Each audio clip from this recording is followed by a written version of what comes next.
Hello, everybody. We're going to be working on Chapter 9 in Unit 7 today. Chapter 9 covers a pretty important aspect of really any programming, any computer programming, really, which is the concept of having forms on a page that your users can interact with you and your application or your website. And it's really one of the primary ways that we use in all of computer programming. This extends beyond HTML really for gathering, information. So, for example, like if you, what is a form? I guess maybe that's a really good place to start. Like, for example, and I'm not sure if I'm logged in here or not. If I am, I'm going to log out. my point isn't to show Facebook. My point is to show a form, right? So, and I want you to think about this really carefully.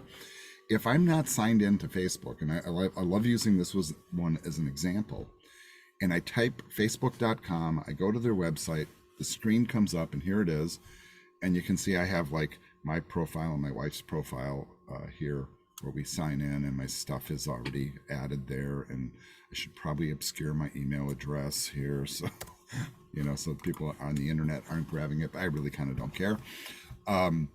But if you look at their screen, what is it that you can really do on their website when you go to their website? Well, it's not a whole lot. And this is kind of like a weird thought here, but when you go to like a regular website, so I'll just give kind of like my BBC News website as an example, right? Like this is like a typical website. I go to a website, they have their navigation is at the top. They got a bunch of content here I can look at, very common of a news site. And hopefully I find the thing that I'm looking for, or I can search for it and get to the content that I need. But in general, there's a logo at the top, there's navigation, and there's content. Then you end up on a site like Facebook. Okay, where's the navigation? There is none. Well, sort of, right? Where's the content? Well, you got to sign in. So this really kind of is kind of interesting, because when you come to this website, what they're really trying to do is basically one of two things. They're either trying to get you to sign in, or they're trying to get you to log in, right? I mean, or sign up, so either you're creating an account or you already have one and you're trying to get in. But once you get past the login, then you get all their regular content and navigation. You don't see any of that until you fill out what we call this form. So this little box here is a form, and the spot here where I can type in a username is a text box, and then here is a password box, and you can see the password is obscured, and then there's like a big button to log in. I think it's curious that they have the button is blue, right? Because it's kind of like, I don't know, normal color for a screen. I'm not really sure, but it's very business-like. You'll click the blue button to log in. If you want to create a new account, notice that the button is green. Right now, both of the buttons, when we put them on a screen like this, they have a special name for it, and we call it in programming a call to action. The call to action on the Facebook page is log in or create an account. Hey, you've been here before. We'll just throw your profile tab up here, and you just click on your profile and log in directly. So if we had like everybody in the house here, we have 4 people in the house, and they had accounts too, we could add their account to the screen. The call to action is you click on your own account, or you type in your username and password and log in, or you create a new account. There's couple other little things down here you can click on, but that's really kind of the crux of their site. And the main interface here, really, folks, is this form. And HTML has mechanisms for creating these kind of interactions. So text boxes, buttons, etc. Special types of input fields that obscure passwords. Those are all form elements, and that's really what we're here to learn about today. And also that, a lot of the websites that you go to, want you to log in before you get to the content. A really great example is Blackboard, right? So with Blackboard, what do you see with Blackboard until you log in? Well, basically not a whole lot. right? You don't see any of your courses or any of the stuff that really matters. You might have some instructional materials and whatnot, but generally you don't see the content. Much of the internet is built that way. So much of the internet is set up so that when you are interacting with the screen, in order to see the content, you have to log in or sign in or create the account. And it's part of a process. If you're not using a form to sign in, then often you're using forms to add information.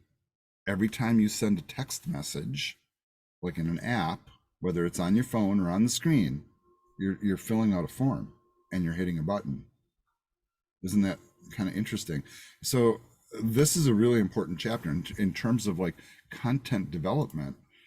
Understanding how forms work is very key, because when we start to cross this threshold away from building static HTML pages you just look at, and you start building websites and applications that have interactivity, the form becomes one of the most important points of interaction on the screen. All right. Part of what we're learning here today, let's see what their learning objectives are. How and why you use them, some of the aspects of creating them, and some of the stuff, in this chapter I think is super, super useful. Some of it is like marginally useful. It kind of depends on what you're doing with your website. But you will see that there are a bunch of new things that were added to HTML with version 5 that make all of this a lot easier than it used to be. And not that those techniques are no longer valid, but with HTML5, they put in a lot of features that basically save you the trouble of writing a whole lot of JavaScript code to make sure that stuff is okay. It's really kind of the shortest way I can say it. All right, so how do we use forms? Well, as you guys surf the web, and I want you to take a look at this next time you're just kind of like cruising around or going to your favorite websites, how many of them are using forms and how? Now, forms, the classic thought here is like, okay, that Facebook page, username, password, and a button. That's a form. But forms can also be little checkboxes or little radio buttons or slider controls or weird buttons or drop-down menus. All that kind of stuff are forms. And they're all over the internet. And the more powerful the website, the more forms they have on them, because that's where the interactivity typically happens. They give examples, types of forms: search forms, order forms, newsletter sign-up forms, surveys, add to cart. So like when you're working with e-commerce, a lot of e-commerce is all in forms, right? You're adding to the cart, you're increasing the number of products, you're checking the price, you're changing the color, that type of thing. So pretty cool. All right. Now, when you look at kind of like a basic form, and that's kind of what we're shooting to build here in this class, here's kind of a not atypical type of form. And you'll see that we have an HTML element called form that it tries to encapsulate all the stuff that goes into a form, right? So for example, if I was coding this, I would have a form tag that would hold all of this stuff inside of it, right? And then when you get in there, well, let's kind of look at the anatomy of this a little bit. Kind of have a title up here. I have some words and then a box that looks like I should type in it. Words, a box, etc. Then I get down here and I have a little drop down. Then I have a spot for zip code, another drop down for United States, and then a button to submit the information or to clear it all and be able to start over. Very, very typical of common forms. And this is the kind of thing we're shooting for today. Right. Kind of weird part about doing forms is, and the part that we're more focused on is going to be building the interface. Right. So we're in an intro level web class here, and we're not concerned with what happens. Like if I go to Facebook, type in my username and password, and hit that button and I get logged in, I'm not interested in the magic behind that button right now. I'm just interested in the form that's capturing the information. So this is what they're trying to kind of point out here. So the first thing is what the user sees on the screen and is compelled to interface with. That's the form. And then we have the other aspect of the form, which is the code that executes once the button is pressed. What happens when they hit that button? And normally that's a higher level of programming. So like in web classes like this one, this is an intro level class. We're not teaching the what happens when you click the button. We will do some stuff that will make the button do things, but generally speaking, that's the kind of thing you learn in your JavaScript class or your PHP class or advanced web programming, where there's a whole separate language that sits behind it and does all the actions. And that's like usually where the secret sauce is, like what happens when I hit that button. So it could be anything from like taking you to another page, to sending you an email, to executing some sort of what we call server-side script. So in other words, we hit that button and then we're connecting to a server where the web page is, and that server is running some code that you can't see that makes all the magic happen. Logs you into Facebook, connects you to your friends, gives you a like button, or whatever it is, add to cart, check out, those things. Like what happens with those? That's server-side processing. That is stuff that you learn eventually, but it's not in this class, by the way. But we will make the forms do stuff. All right, folks, I'm going to get started back up here, and we're actually going to get into some coding now. So we're learning, you can see like right up on the screen here, some of the first tags. Now, before I start coding, kind of my standard way to proceed here is I always like worry about file management, and that's a really big key thing. We are working on adding new content to our website. I'm going to do versioning in kind of my primitive way here. So I'm actually going to log into my Google Drive, which is on my file system here. I did do some interesting stuff, and maybe this is kind of a good sideline here, is we had a number of issues with Apollo last week, which is where I kept all my case study solutions. So some people ran into that issue. So in other words, if you go to your browser, and let me pull a tab over here, and we're looking for our case study solutions, normally they're housed here. And now Apollo is back up and running, but last week, and maybe some of you are aware of this, and I forget if it was like Tuesday or Wednesday, they had a power outage at the Racine campus, and unfortunately, our Apollo server ended up going down as a result of it, and it did not automatically come back up, which caused Christian to have to run to campus and do some repairs and get it back up and running. But it is up and running. But I was like, well, that really bites for people who are looking for case study solutions. And so what I did is I moved all those case study solutions over to Prometheus, by the way. So you'll notice in the course shell that all the links were updated for case study solutions. So I have a copy of this now on Prometheus, including updated in-class examples for the House of the Dragon thing I've been doing this semester, which is fall of 22. So all that stuff's updated. It's all on Prometheus. So if Apollo goes down, Prometheus is there. So you still, you got two servers to draw the solutions from and the examples from. It's kind of like the grand thing here. But what that ended up making me do here is I made another folder here in my account where I'm storing all that information. So all the stuff for this semester is in this folder here. We're currently working on which unit are we working on?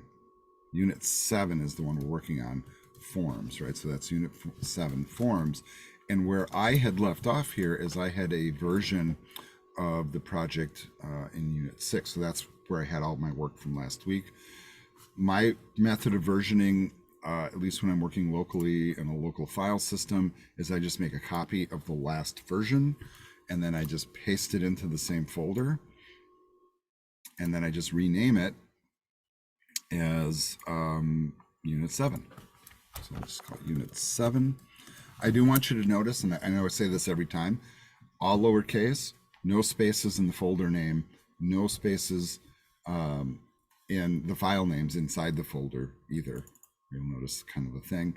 If I have logical words that are different in the folder file names, I usually put dashes in. That's my convention. Some people use capital letters, whatever works for you. But this is the folder that I'm working on and continuing my work. So I'm probably going to end up adding a page here to contain the form. And I'll do all that work inside of Dreamweaver. That's my preferred editor. So I'm going to go ahead and open Dreamweaver now that I've handled my file management, but I think that file management piece is really critical. And I don't know if you guys are kind of feeling that as we kind of do the process here. But being able to like know where your stuff is at any point in time, being able to see it, and to understand where it is, I think is really important. If you're not organizing your files, you're usually going to run into trouble pretty fast. Like you're either like saving over a copy of something or whatever. Now, you notice that inside of Dreamweaver has this tendency, and a lot of our coding editors do this, that when I was working on a project and I'm done, I hit the X in the corner, close it, and it all goes away. When I come back and open it up again, all my stuff is still open. Well, that's great if I'm not changing folders, but I just changed folders. So all the stuff here is attached to the Unit 6 version. I want to be working on the Unit 7 version. So I'm going to go up to the File menu and choose Close All. Most editors that do coding have a command like this. And then in the sidebar here, since I still have my folders up for my stuff, I'm going to open up Unit 7, House of the Dragon. That's the project I'm working on.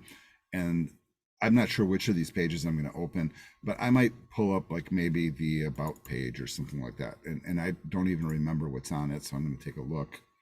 All right, so this is what's on the About page. This is a fairly blank page. So this one would actually be a good one to copy to build a form onto. So that's what I'm going to do. I'm going to use the tools that are internal to Dreamweaver to do this. You can do this, of course, in your file manager, same process. So I'm going to copy this file, and then I'm going to paste it back in. So now there's a copy, and then I'm going to take that copy and I'm going to rename it. Same procedure that you use in your file system. I'm going to be putting a form here. I'm going to call it a contact form. That's pretty common. So I'm just going to call it contact.html.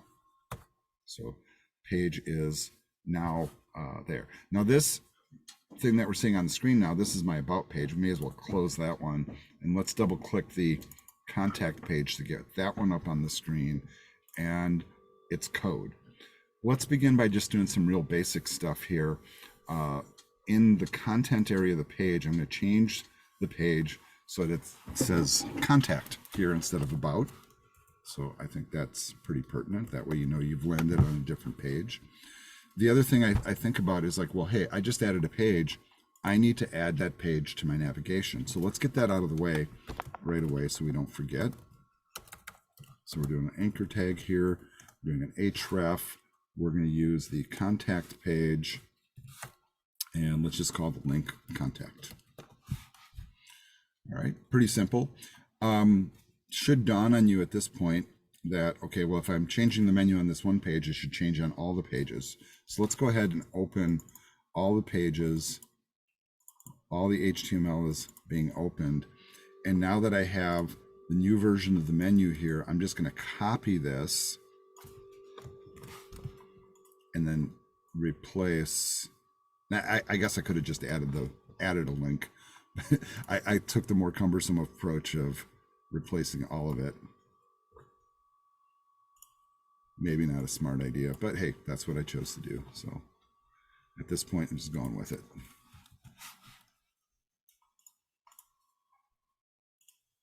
But now all the menus are updated. All the pages need saving. I'm going to go up to the File menu and choose Save All. That's another feature that a lot of our IDEs have. So you can save all the pages at once. I don't have to go page by page by page to save it. Great if you did something like what I just did. I just changed 5 pages, saving them all with one mouse click. All right. Probably not a bad idea to like do a preview at this point. So let's do a real-time preview in Chrome. So here's home, about, dragons, the king, contact, and we're going to get rid of this contact content here in just a moment. So let's go back to the contact page, and those weird divs that we have in there, those can go. All right. So really what we have now is a blank slate. The first tag that we're going to play with is the form tag itself. So I'm going back to the PowerPoint here for a second. So we're going to play with a few of these boxes. And, you know, that's okay. So I maybe said that a little bit in error.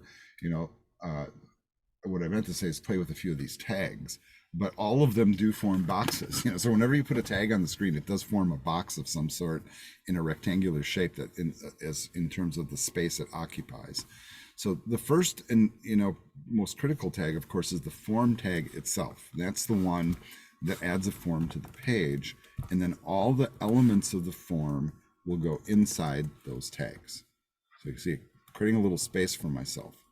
Now, the form tag itself does honestly really need, I'm just making the font a little bigger here, folks, you know, some attributes to go inside here. So there's stuff that we very normally add inside of a form tag. We're going to talk about that as we go. For right now, that's not really critical, but some of the things that happen as the result of the form being completed are dictated inside of those attributes. Other attributes indicate how the form is processed or how the information is sent or seen. So let's start with something really super basic here. And let's put in the first tag that they're explaining inside of the form, which is an input tag. Now the input, and you gotta say input, not input, is super basic. And in fact, it's one of these weird tags that in HTML that formally doesn't need a closing thing. So in other words, you would never do this, right? You'd never say input and then have a closing input tag. If you do have a closing component to the input tag, you would do it like this. So you would put a slash at the end. And when we did XHTML, the predecessor to HTML5, and you were operating in strict mode, that closing slash was required for every input tag. There are some attributes that go with the input tag. We'll talk about those in just a second, but I just want to show you that just by simply creating an input tag, it creates a box on the screen. So let me, I'm going to do Control S to save here, but I'm going to bring up the split screen view here inside of Dreamweaver, and you can see it put a box on the screen, right? A box that I can type into. Let's go back to the browser where we're in live preview mode here, and there you can see the box right away. And you notice I can click into it and I can type. That's all I can do. There's no buttons to click on. It doesn't tell me what should go in the box, but if you just use the input tag standalone, that's what it creates. It creates a box where you can type words into it. Right, so that's what the input box does. Going back to the PowerPoint here, there's also this other thing, and we're going to do these one at a time, by the way. You know, so input for typing in text, really important one, right? So you notice, like when we went to the Facebook site, for example, that they had boxes where you could type your email address and password. The password box, of course, did obscure the letters you were typing. The regular input box does not. Another place where you can type text is this thing called the text area, and that's usually a bigger box. We'll show you that in a moment as well. And then you also have these little drop-down things. Remember, we were looking at some of those.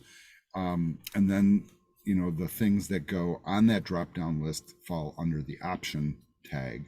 And so we're going to do all of these and a whole bunch more, right? But this is kind of a good place to start. So here they have this like really super basic little form that they're showing out. And you notice they just have like, this is probably an H1 up here.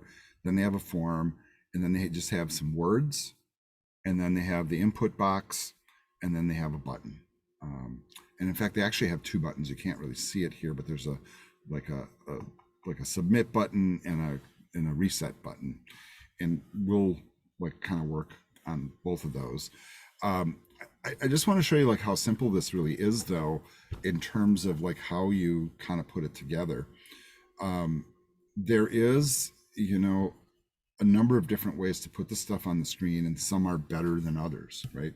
However, there's like no necessarily wrong answer to this either, which makes it a little bit confusing. So in this case, when we look at an input box like this, that's, you know, what we call our text field, typically. So that's a text input field, and then the text that precedes it that describe what goes into that box, that's usually referred to as a label. What you will notice in the code up above here is they're not putting it inside of label tags, which is a formal tag for forms and is probably a better practice, but a lot of us designers don't use it, you know, real frankly, because it doesn't really do interaction. It's really more a descriptor than anything else. But in terms of styling it with CSS, yeah, it's better to put it inside of tags, you know. Let's take a look more closely, though, at the input tag itself for the text box. And you'll notice that there's an expansion to it, right? And so they actually have a designator in here for an attribute that says type, like, well, what kind of input box is it? In this case, it's a text box. And then you'll also notice that this is a convention in form building as well, is whenever we have boxes that gather information, we include an ID field. That's the same kind of ID field we use on other HTML elements, which uniquely identifies that particular object, and only one of them can exist. And then we also have a name field that matches. And so I get like these questions a lot from students, especially when you start learning JavaScript. Why do we have a name field and an ID field? And, you know, couldn't we do all of that work with just an ID field? And the answer is, in principle. However, JavaScript and forms kind of have this like long history where JavaScript works better with the name tag and the ID works better with the styling tags or whatever. Although you can apply JavaScript to the ID tag, the name tag works better inside of forms. For whatever reason, it's just how they designed it. So very typical that most input boxes will have a name attribute and an ID attribute and a type attribute to indicate what kind of information goes into it. So let's add those things to our current input box. So I'm going to go back over to Dreamweaver here. I'm going to go into code only mode. And in that input box, first thing we're going to do is add a type. All right, and I'm going to let Dreamweaver kind of help me on this here. And the type that we're searching for is text. But I want you to notice all the different things that are available. Right, it's not a small list. So there's buttons, checkboxes, color, date, time, email, file, hidden, image, month, password, radio, range, reset, etc., etc., etc. And ultimately down here at the bottom somewhere there's text. So that's the one that we want. This is a box for just typing information in. Now let's make this, okay, they're using an email example. So they're doing like a newsletter sign up. So put in your email address, hit the submit button, and you're signed up. Okay, so that's a perfectly valid one. Let's put a label in front of it, and we'll say email. So email is just text in front of it all. And then we want to identify this box to make it unique. So when we do our actual data processing in the back end of it later on, we know which box we're dealing with. So we'll give it a name. The name, email is fine. You know, that makes sense. Notice it's all lowercase, and then we do an ID as well. And oops. And I didn't mean to do a line break there. We'll do an ID as well and give it the same exact name. And that's pretty typical that the ID and the name are identical. This is for a combination of CSS styling and JavaScript scripting and data processing on the back end. So you need both of those if you plan to do that. All right. The other thing that they showed in that slide was it's also input tags. And this might not make sense because there's the buttons that send the information. And you'll notice that they're of two types, type, and there's submit. All right, okay, so submit is the default. And that's all I'm going to put in right now. And I want you to notice this is kind of interesting how this will all kind of end up on the page. Because some of it's kind of sort of automatic. However, you can override all the automatic stuff and dictate exactly how it behaves. And you'll see what I mean by that in a second. So basically what's happening here is by just simply saying input type submit, this will put a button on the screen that says submit to submit the information. And then the reset button will do the same thing. All right, so I'm going to go ahead and actually save the work so we don't lose what we've done. And we can actually kind of look at it in the live view here. So here's a submit button and a reset button. Interestingly, those ended up on the same line, right? So that's maybe not what you anticipated. You maybe thought it would drop down. But it shows you that all of these things are inline elements, meaning they don't occupy a whole block of space. It's just wherever they exist. So if I wanted those on a separate line, I have to push them there. In fact, why don't we just like do that? In fact, right here, and this is, albeit a primitive approach, I'm just doing a couple of line breaks, but it will achieve that effect. So notice how they move to the next line. All right, let's save this once again. Let's go back to the browser and take a look. All right, and so because of the live preview mode of Dreamweaver, it automatically updates my browser. I don't even have to refresh it. And so here's my text typed into the box, and I can hit submit.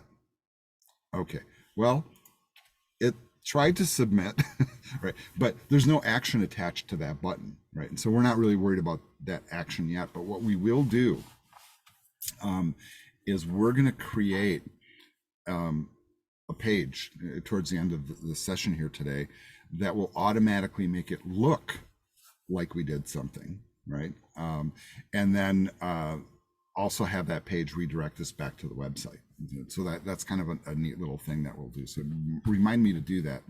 But generally speaking, when you type in something into that box, you hit submit, then you normally would execute some more sort of action. Your server processes the information or sends an email or puts you in the database or logs you into the system or whatever the action is supposed to be. The reset button, if you click that, and these are default buttons, remember this, just clears the form, right? And I didn't have to do anything too fancy to program that. I just said input type submit or input type reset. If you check the PowerPoint, right, they did the same thing. Interestingly, I see the authors kind of got the buttons kind of covered up, but this button I think says sign up, and the other one probably says reset. And in order to actually get the words to appear in there, you have to add another attribute. So you can change the words on the button if you wish. That's kind of cool to know. But the type of button that it is, which is a submit, the submit type, you can only have one per form, by the way, is the one that executes the default action for the form, whatever we designate that to be. So you know what, here's the segue to the next part, because we have to talk about the attributes that go into the form element itself. And that submit button triggers an action, but what action is it triggering? All right, so here's some of these different things. I do want you to notice that there's an action attribute that we're going to add in.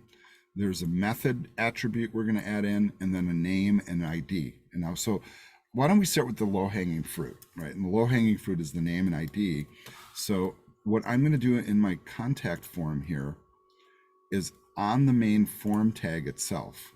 And you know what? Let's get a blank line in there just to make it a little more visible.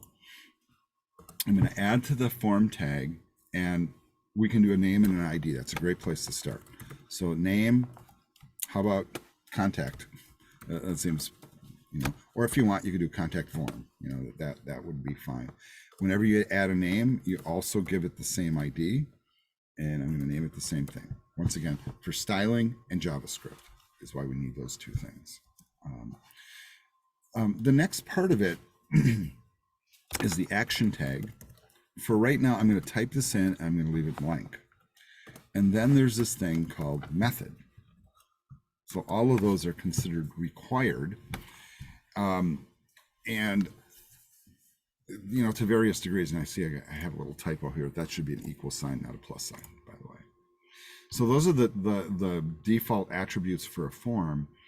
What goes inside of this action, double quotes, is a call to the JavaScript external file or server processing action that we're trying to trigger, right? And so there's a few different ways, a few different things you can do there. Unfortunately, we don't teach the back-end programming part in this class. That's in a later class, but not atypical, for example, to like run a script that reads the information in, processes the information, make sure it's correct, and then puts it into a database or logs you into the system. We talked about that. If you want to try one that's kind of easy to start with, what you can do is you can actually trigger the same way you do in the link, the mail to action. So for example, if I wanted to send an email to myself with this form information, it's pretty easy to do, right? So I could, as my action, trigger the email client, right? So I would trigger the mail to function, which brings up my email client. It would drop this in as the send to address, right? The method right now, for the most part and for most forms, by default are set to get. And I'll come back and explain that, but I just want to like demonstrate the action first, and then we'll talk about method after. Saving my work, going back to the browser, wherever that is. And on the front end, at least, there looks to be no change, okay? Because we didn't change anything visually. But when I type in my information here, right, and really we should probably do the right thing and actually put in an email address, right? And I hit submit, I want you to watch what happens. Okay, so it that was really anticlimactic, obviously. Let's try that one more time. And maybe I have my code incorrect here. Yeah, no, I don't. It just needed a refresh. But what it did is it brought up my email client, you'll notice, and it has the email address pre-populated, ready to send the email. Now, not too bad of a technique, actually, right? I mean, it's not like that big of a deal. But this really wouldn't work, in most practical principles. Now, if I had additional form elements up here, so let's say I had like name and phone number and address and stuff, and I hit submit, there's ways to take that information and put it into the email itself, so when you do hit the send button on the email, all the information does travel. That's a really primitive kind of like form processing. And you know what? In reality, pretty useless, honestly. I mean, it's cool that you can do that, but it's pretty useless, What I typically do in that situation, and this is where I was mentioning before, I'm actually going to create another page here on my site. So I'm going to just, I'm going to make a copy of the contact page. So I'm going to do that here, and once again, internal to Dreamweaver, but you could do this in your file system. I'm going to copy my current page. I'm going to paste it back in. I'm going to change its name. And I'm going to call this thank you, all lowercase. All right, so now I'm going to open this thank you file. And here, instead of calling it contact, I'm going to say thank you for, I don't know, subscribing or whatever, whatever they're doing. And then if you want to have, maybe I'm going to get rid of the form, and then you can have like a little message,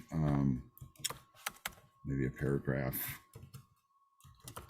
Thanks, blah, blah, blah words, whatever the words are. Right, so this is our thank you page. I'm just going to do a really quick save on this. Now I'm going to go back to the contact form. And for action, instead of bringing up a mail to link, I'm just going to go to a new page, and I'm going to say here, since we're in the same folder, I don't have to do any folder hierarchy stuff here. I'm just saying thank you.html So let's save this. Let's go back. I learned my lesson last time. I'm gonna do a refresh first. Type in whatever the information is. Let's say it's a real email address, and then I hit submit. And then what does it do? It takes me to the thank you page. Right now, in truth, there's nothing happening on the back side of this, but to the user, it kind of appears that something happened, right? If we did want something to happen, once again, what we would have to do is have some sort of a script, JavaScript, PHP, either client side or server side, that would process the information and send it off to whatever repository or thing we're doing.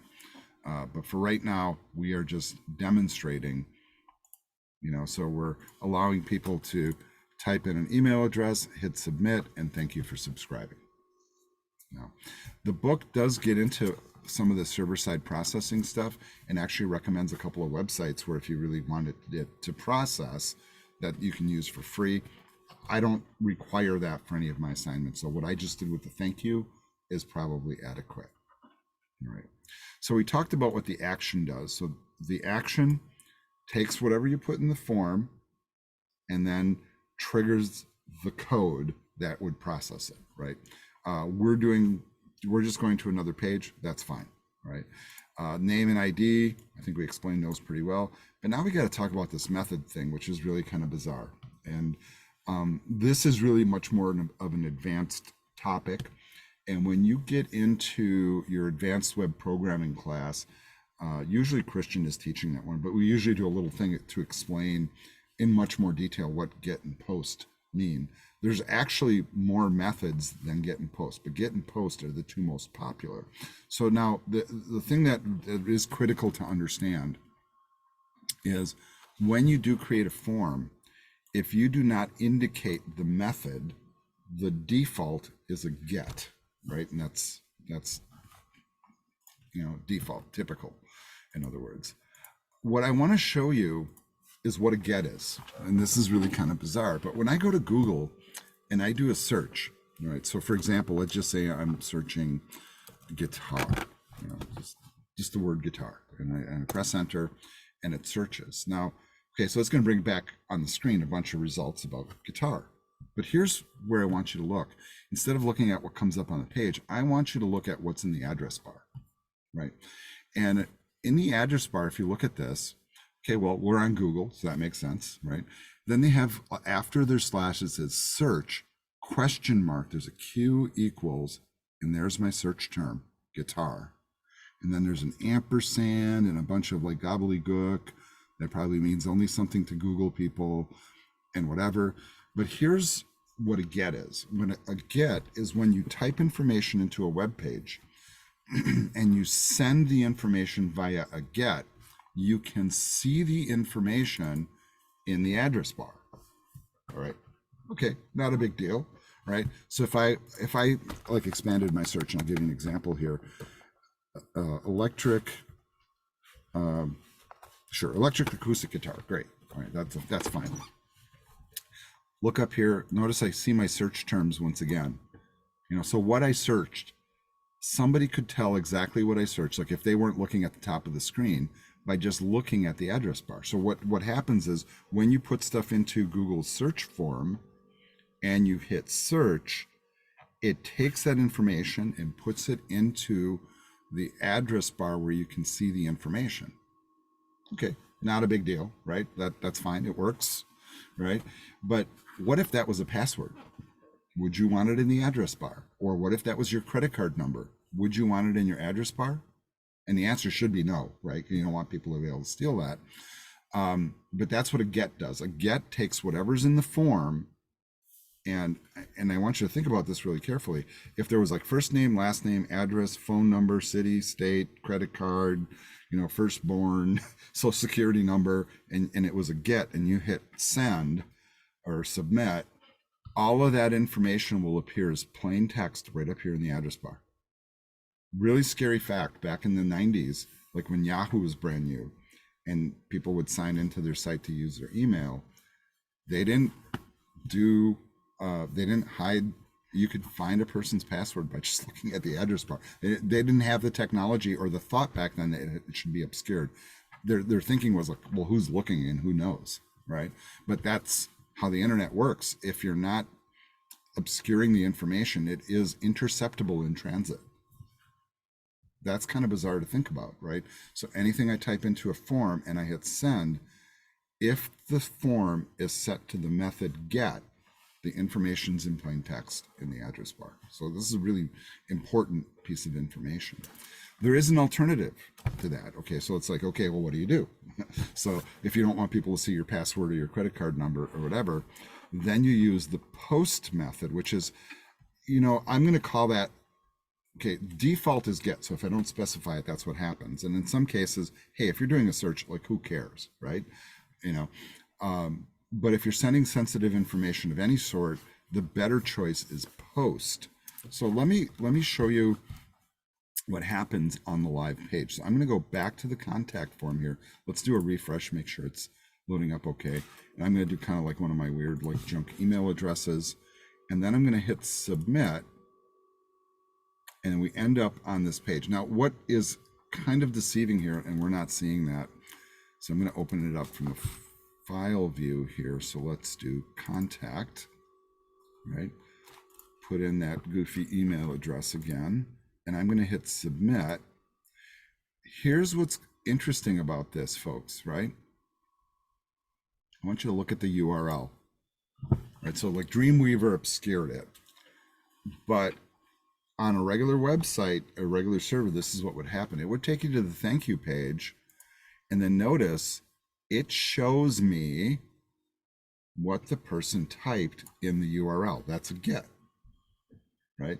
So if that setting was password that we were typing in, we would see the password there. Or it was a credit card number, we would see the credit card number right there in the URL. There's no hiding it, right? You just have to know where to look. All right. Let's switch this now in the code to a post, and you'll see the difference. So we'll change this to post, and I want to say almost always it's better to use post. It just depends on what you're sending. So we'll save it. Let's go back here. We'll go back a page. We'll do the refresh. I'm kind of paranoid, so I'm going to look at the source. Post. Okay, so it's post. And I'll put in the same information. Hit submit. We're on the thank you page, but notice none of that information is in the URL, right? So this is considered more secure. Okay, so, but in all fairness, right, it's considered most secure because now somebody can't walk up, look over my shoulder, look at the address bar and read what the password is, let's say, for example. However, when the information is transmitted over the internet, it's still interceptable as plain text. So if you really want to obscure a password, then you have to make sure that you're running on a secure server. You'll notice right now I'm running from my file system, so that's not really secure because I'm on this machine.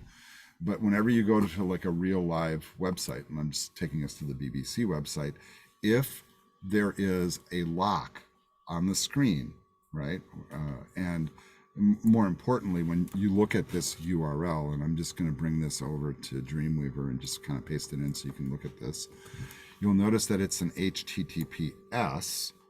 HTTPS encrypts in transit, so people cannot intercept it.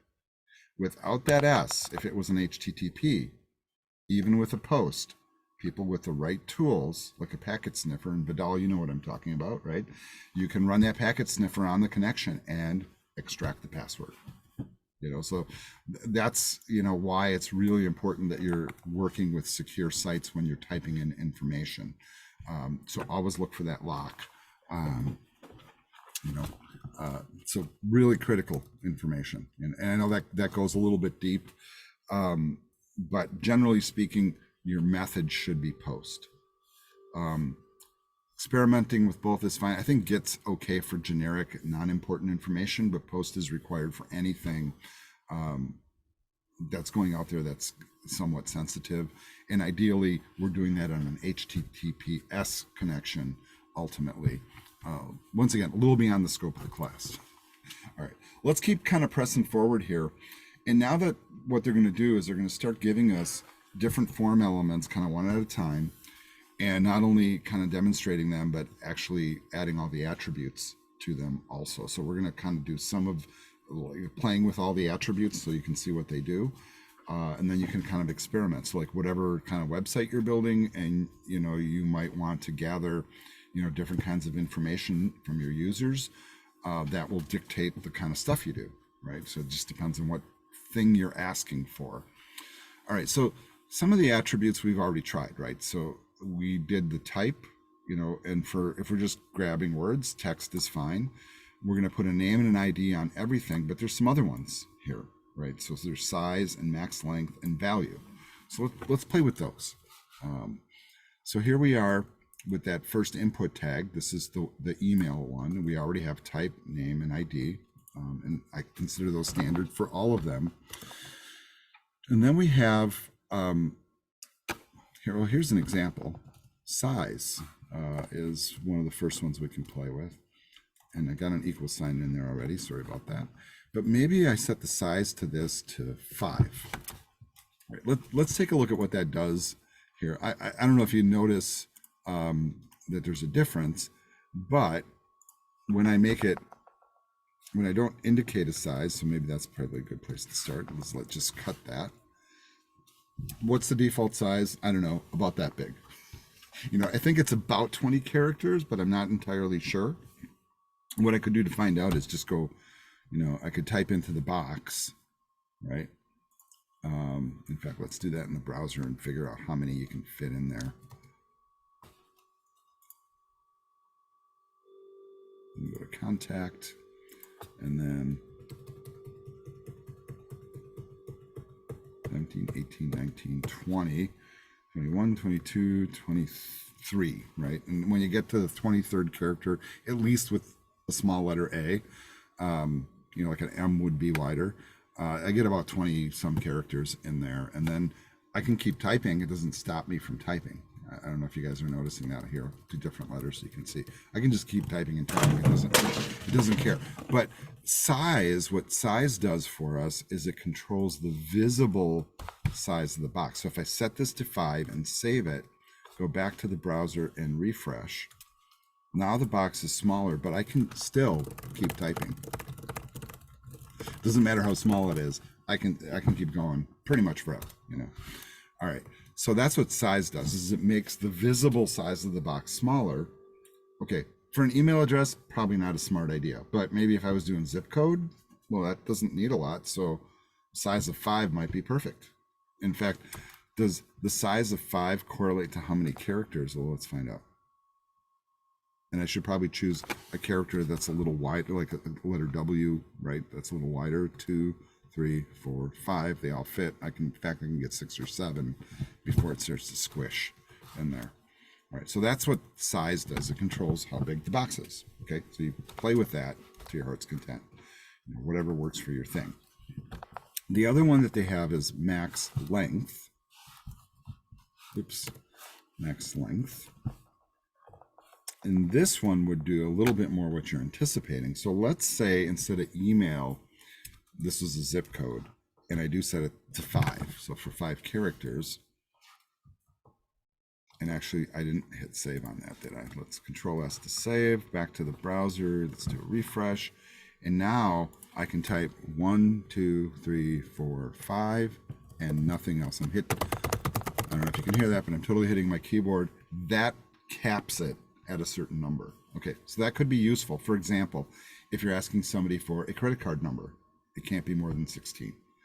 If I'm putting in a zip code, it's either going to be 5 or 9 or 10, right? Depends on what part of the world you live in, and if you do the 4-digit extension. If a phone number, you might cap it at a certain amount, etc. Right? So you might have a max length. Now, the max length could also depend, right? Like if you're feeding this information into a database, you might be feeding it into a database field that only accommodates, let's say for last name, 20 characters. And if it's longer than 20 characters, well, sorry, it's just not going to fit in our database because the database table doesn't allow it, right? I don't think that's a very typical thing these days. It was kind of a typical thing in the past, though. But you can control how big the things that are going into the form so that you don't break your other code that requires it to be a certain size. All right, so that's max length. So that's a demonstration of some of the, the key ones here. But there's this other one that I left highlighted, which is value.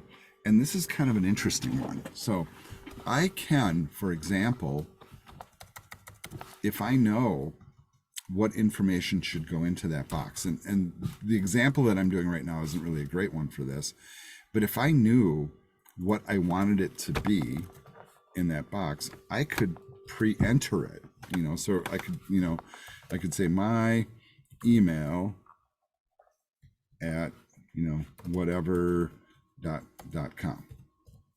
Okay, now max length of 5 probably isn't going to work here, so I'll make it 25, right? And a size of 5 is probably not a good idea, so I'll make that 25 also. So let's just go ahead and save that. And then if you look at it, I mean, even on the screen right above here, the split screen view that I'm using, you can see that it pre-populates it. Okay. Now for an email, that's not a wise thing to do. But for example, if let's say you were building a web page for residents of Kenosha, and so you're anticipating almost everybody that's looking at your website is going to be from Kenosha. You could have city, and you could pre-populate Kenosha. Now, if they lived in like Summers instead of Kenosha, they could go in there and clear it out and type in Summers. But for the most part, everybody's going to answer Kenosha. And so you just pre-fill it for them. So you can do that with the value tag. I'm going to remove that from here for right now, but in some cases that one does make sense, right? Right.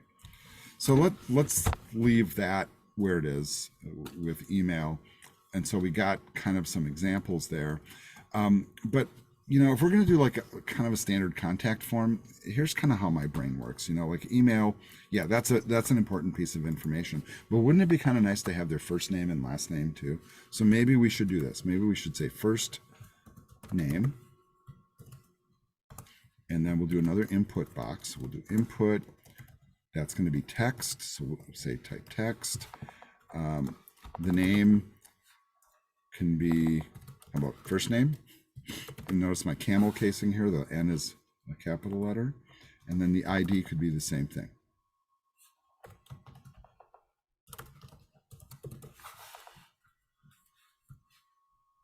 Now, do I want to set a size for that?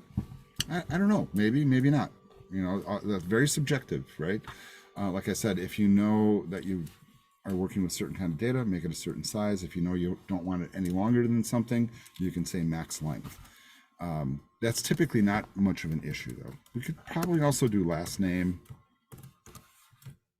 And, it's basically the same format, right? So why not just copy this? Then we'll just change first to last, and we're done. Right? So we'll just come in here, change 3 letters. Same here. So we got first name, last name. All right. I could think of a bunch of other things. So for example, like if we looked at that first form that they put up on the screen, and maybe this is good to kind of go through the process of this. You could have address.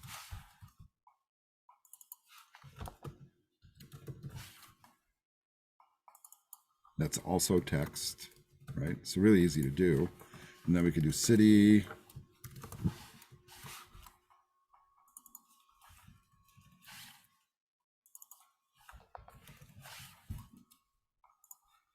All right.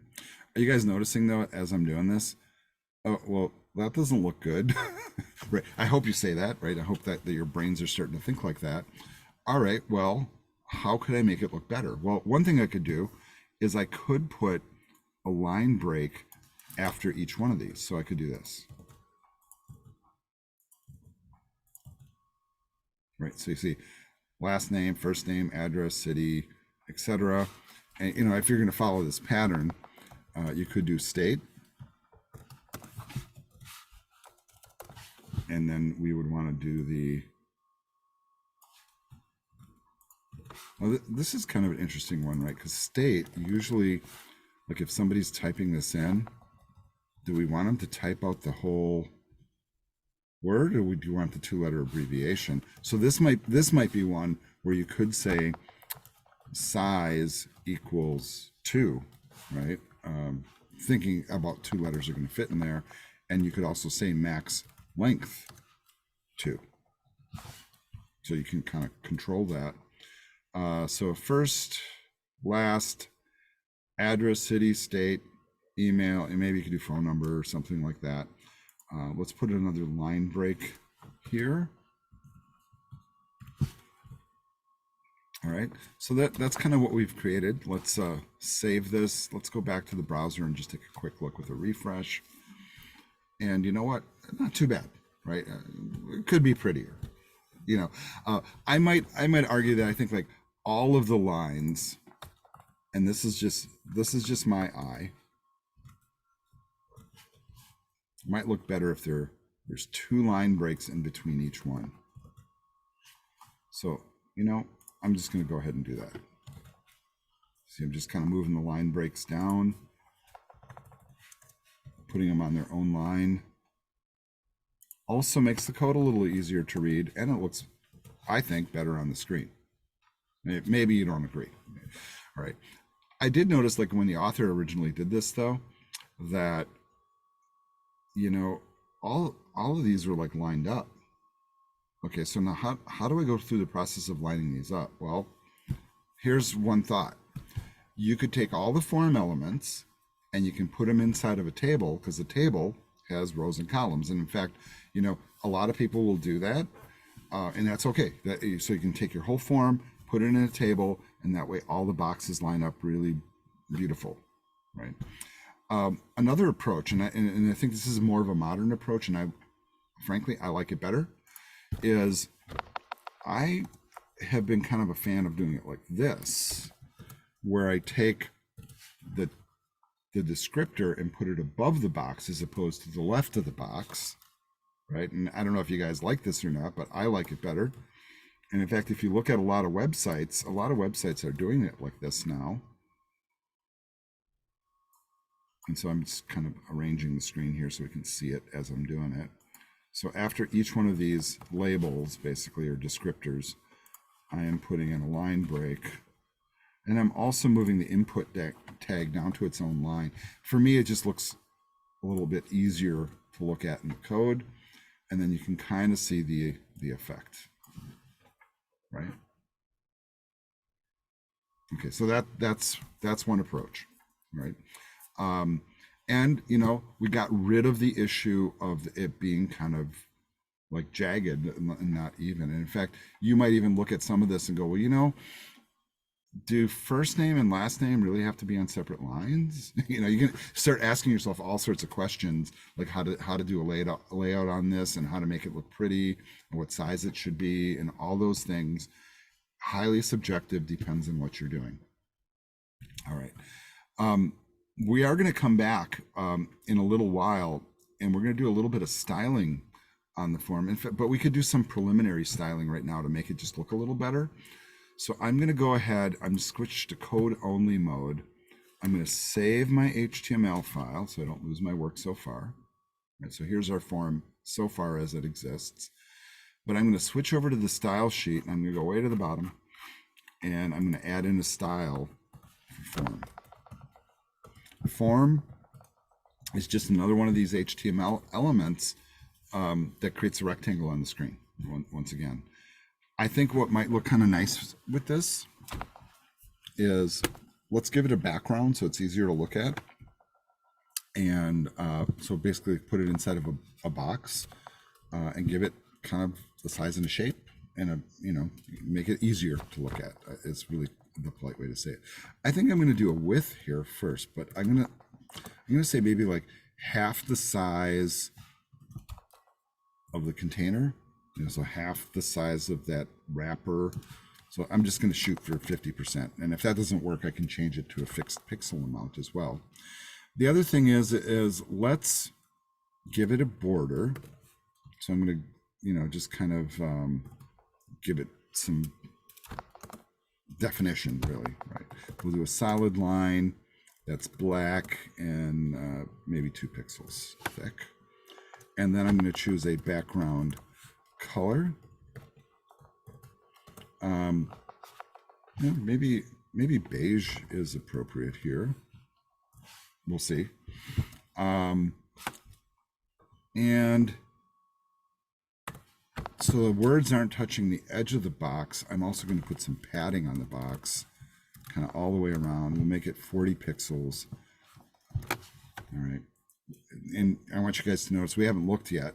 I'm doing all this kind of on faith, but here's what it's looking like so far. All right. Yeah, 50% might be a bit much, but I think it looks better, and I think it's pretty easy to see like what you're supposed to do at this point. I think it's pretty evident, right? So I think this is pretty good. So let's just go with that. We can pretty it up more later, and you can use whatever colors you want if you wish. But now it kind of looks like a form, much more so. I hope you guys agree. I think I could probably go narrower with it, but whatever. You know, that's, once again, highly subjective. So we played a little bit with the input tag. We put some styles on the form tag. And now let's move on and find another type of input. And this one's called the text area. And maybe you've seen these on a page, and very commonly used to enter comments or more than a couple of words. So we're going to configure a text area. I do want you to notice with text area, the author's making a point of showing you that it's kind of an opening and a closing tag here. So you do have to kind of set it up in that fashion. The attributes that are common for this one is name, ID, and then we have rows and columns. So let's get the basic part of it in place first, and then we'll adjust from there. So we're going back to the source code here. I think a good place for this, so like if I look at the view of the page, I don't want that below my submit button, is like maybe a person's like signing up and giving us their info and they got the email address, but they also want to throw some words at us. So a comment box would probably look good right below email. So let's put that above the buttons, but below the email box. Now I am going to follow my pattern here. Like I am putting in these double line breaks. So let's just kind of keep that pattern going. So I'm going to do that here, and then we'll put in our text area, right? And all right, so here's the text area tag, but let's keep the name, and we'll just call this comments. So this is, you know, I consider this required for all of these input elements. Name and ID always. Right, and you'll learn, folks, that as you start to learn how to do your JavaScript and PHP and stuff, you need to have these here, otherwise you can't interact with the form through code. Another thing that's kind of interesting is like, okay, so why are these tags here, the input tags, self-closing? Or if you wish, you can add the closing slash, right, which I mentioned before. But this one has an opening and a closing. Well, here's kind of the thing. If I put words in between here, like for example, you know, so I see I put in type your comments here. Let's save this and take a look. I'll just split screen it for now, but that's what happens to the box, is those words actually appear. Now, you know what? A text area that doesn't describe what it's for is probably bad practice.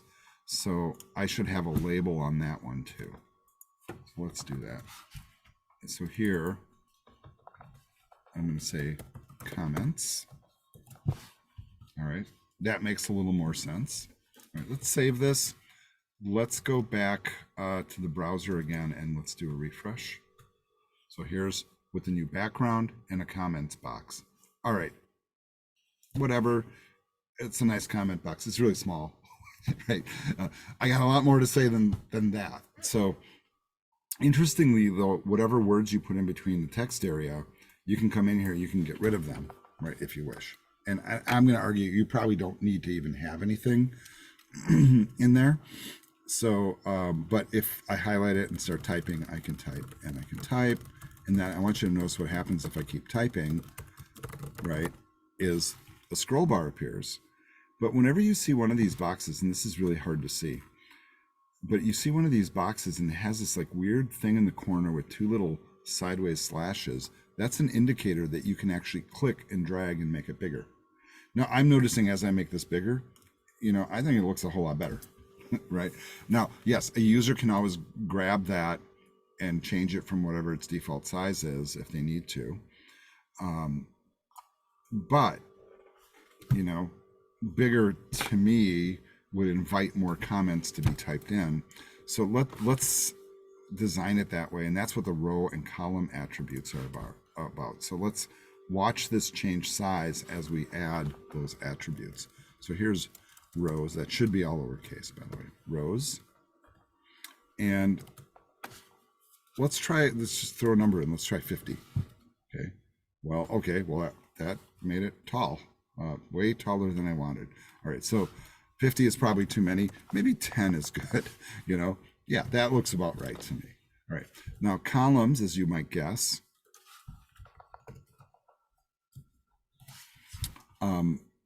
really kind of refers to how many letters fit across. So if I do like 20, you notice it didn't change. If I do like 50, okay, that's a little better. Maybe that could be like 60 or 70 or 80 or something. So 80 might be good. Too big. All right. How about 60? Yeah, that works for me. So we'll do 60 columns and 10 rows. All right. So those are the attributes for a text area. I'm not really sure I'm a huge fan of type your comments here. Right. I think the comments label kind of says it. So I'm just going to get rid of that and leave this blank. All right, save it. Let's go back to the browser. Let's do a refresh. Now that looks really ugly, but then again, we are zoomed way in. Here's at 100% resolution, the comments box. All right. So that's I think kind of a nice little demo of the text area approach. Let's move on to the next slide. And this we've kind of already done, and this is kind of more talking about it than anything else. But we're talking about really this piece here, which is the input button of type submit. And what happens with the input button of type submit is when you click that one, it will jump up to the form tag, look at the action attribute, and do whatever that action attribute says to do, right? So that's a pretty important button, right? So it triggers the form to take its action. And as indicates here, sends the form data to wherever, you know, to nowhere, to a database, to a script, whatever it is that you designate. There are other attributes you can add here. So type submit is required if you want it to be submitting your form. However, name and ID, well, I'm not sure that you always necessarily need those on this, but I think it's always a good idea either way. And what a lot of people will just name it is like submit or submit button for name and ID. But value is one that you might want to play with because you might not want it to say submit. Maybe you want it to say sign up for the newsletter or give us your details or create account or something like that. So let's play with those. So with the type submit, I'd probably name it submit, and that's okay to do that, by the way. And a lot of coders do that. So we'll call it ID submit, name submit. And then the value, well, this is what goes on the button. Well, maybe, what should it say? How about subscribe is maybe a good one, right? The input button or the reset button can probably stay just the way it is, but let's go take a look at least. Let's refresh, and now you can see it says subscribe, right? So we can change what's on the button. It still triggers the action, still takes us to the thank you page. Right, so that's an example of that. All right, let's see what's kind of next on the agenda here, and then we'll kind of, all right, so now they start talking about the reset button, you know, and really what they want you to do here is play with this. So let's go ahead and do it. Name equals reset, ID equals reset, and value, well, it doesn't have to say reset. You could do clear form. Right, so if you don't like what you type, you hit the clear form button and it's all set to go. So let's once again take a look in the browser, and there you are. Subscribe and clear form. Okay, question that sometimes people will have on this. Do you have to have a clear form button? No. In fact, you know, I still have that Facebook screen up here. They don't have one. You notice that? You know, it's like, hey, if you screw up, just go up there and clear it out yourself and retype it, right? So you don't necessarily have to have a clear form button. Where a clear form button might be useful is if it's like maybe like a whole bunch of stuff on the form, like, you know, like 20 or 30 or 40 items. So I think that's pretty pertinent. All right, we've been coming back from break here, and kind of just to do a little bit of a recap, we've experimented with forms, and we've kind of, we've built something, similar to what we see on the screen here. We added more information, but basically we have a bunch of labels, a bunch of input boxes, a text area for comments, and a couple of buttons. And as I was just mentioning before I hit record, I mean, this is almost enough really to complete the assignment for Unit 7 for forms. In other words, I'm looking for the fact that you can build a form, that when you hit the button, it goes somewhere or does something. It's either going to bring up an email client or go to a different page. And then, some basic styling to it, and include, I think, the way I think I word it is like 8 form elements are all you need. And if you think about this, it's like 1, 2, 3, 4, 5, 6, 7, 8, 9, 10 here already, right? Including the form tag itself. So not really a lot to do to get through the exercise hurdle of this. But some of you might have need for some of these other things that we're about to show here. So this becomes kind of interesting in many ways. Okay. So one thing that's pretty common, and you think about like the Facebook example, is a good one. You go to their page, you got one spot, you type in your email address, which is your username, and then the separate box where you type in your password. And when you type in your password, it automatically, as you type, obscures the letters, because the last thing you want is somebody looking over your shoulder, seeing what password you're typing. Now, there's a special way to do that. You basically use a standard input box, and you just simply switch the type to password, and it does the obscuring for you. Now, I'll demonstrate this, because what we might do, like on a contact page, if you think about this, so if we look at just like the live view of the page, if somebody's like first name, last name, city, state, address, email, and maybe, maybe the email address is also the username, and then they could set up an account at the same time. So maybe instead of contact, we could have like a create account, page, and maybe that will be what we call it. But I'm going to put a password field in right below the email. I'm going to tweak things just a little bit. You'll see what I mean as I'm doing it. I'm going to go back to code view here. So right by the email, I'm also going to put in parentheses here, username. So they, so email, username. So we're kind of telling them what to use for their username as their email address. And then we'll have one that says password. Right, and we'll just follow the same exact format that we've been using. And in fact, I'm just going to copy the email one and paste it in here.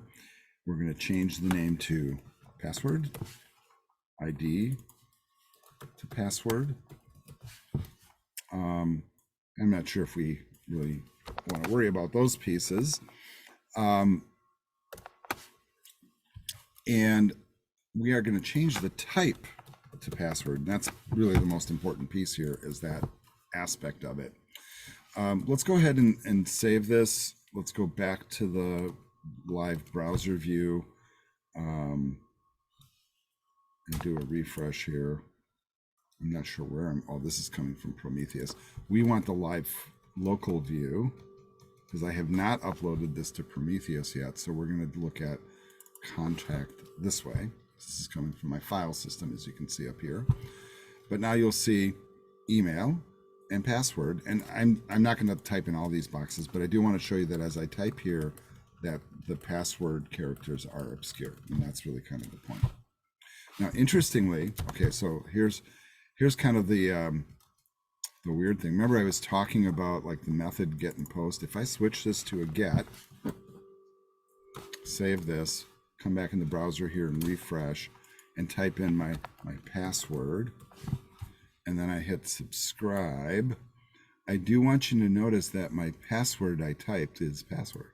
So that's, that's why you don't want to use get for a password ever, right? Because it's in plain text. And yes, I typed the word password as my password. All right, so switching it back to post, I think that's a better example, right? Switching it back to post and saving it, refreshing, and then I type, you don't know what I'm typing, and I hit subscribe. You'll never know because it's not included in the URL.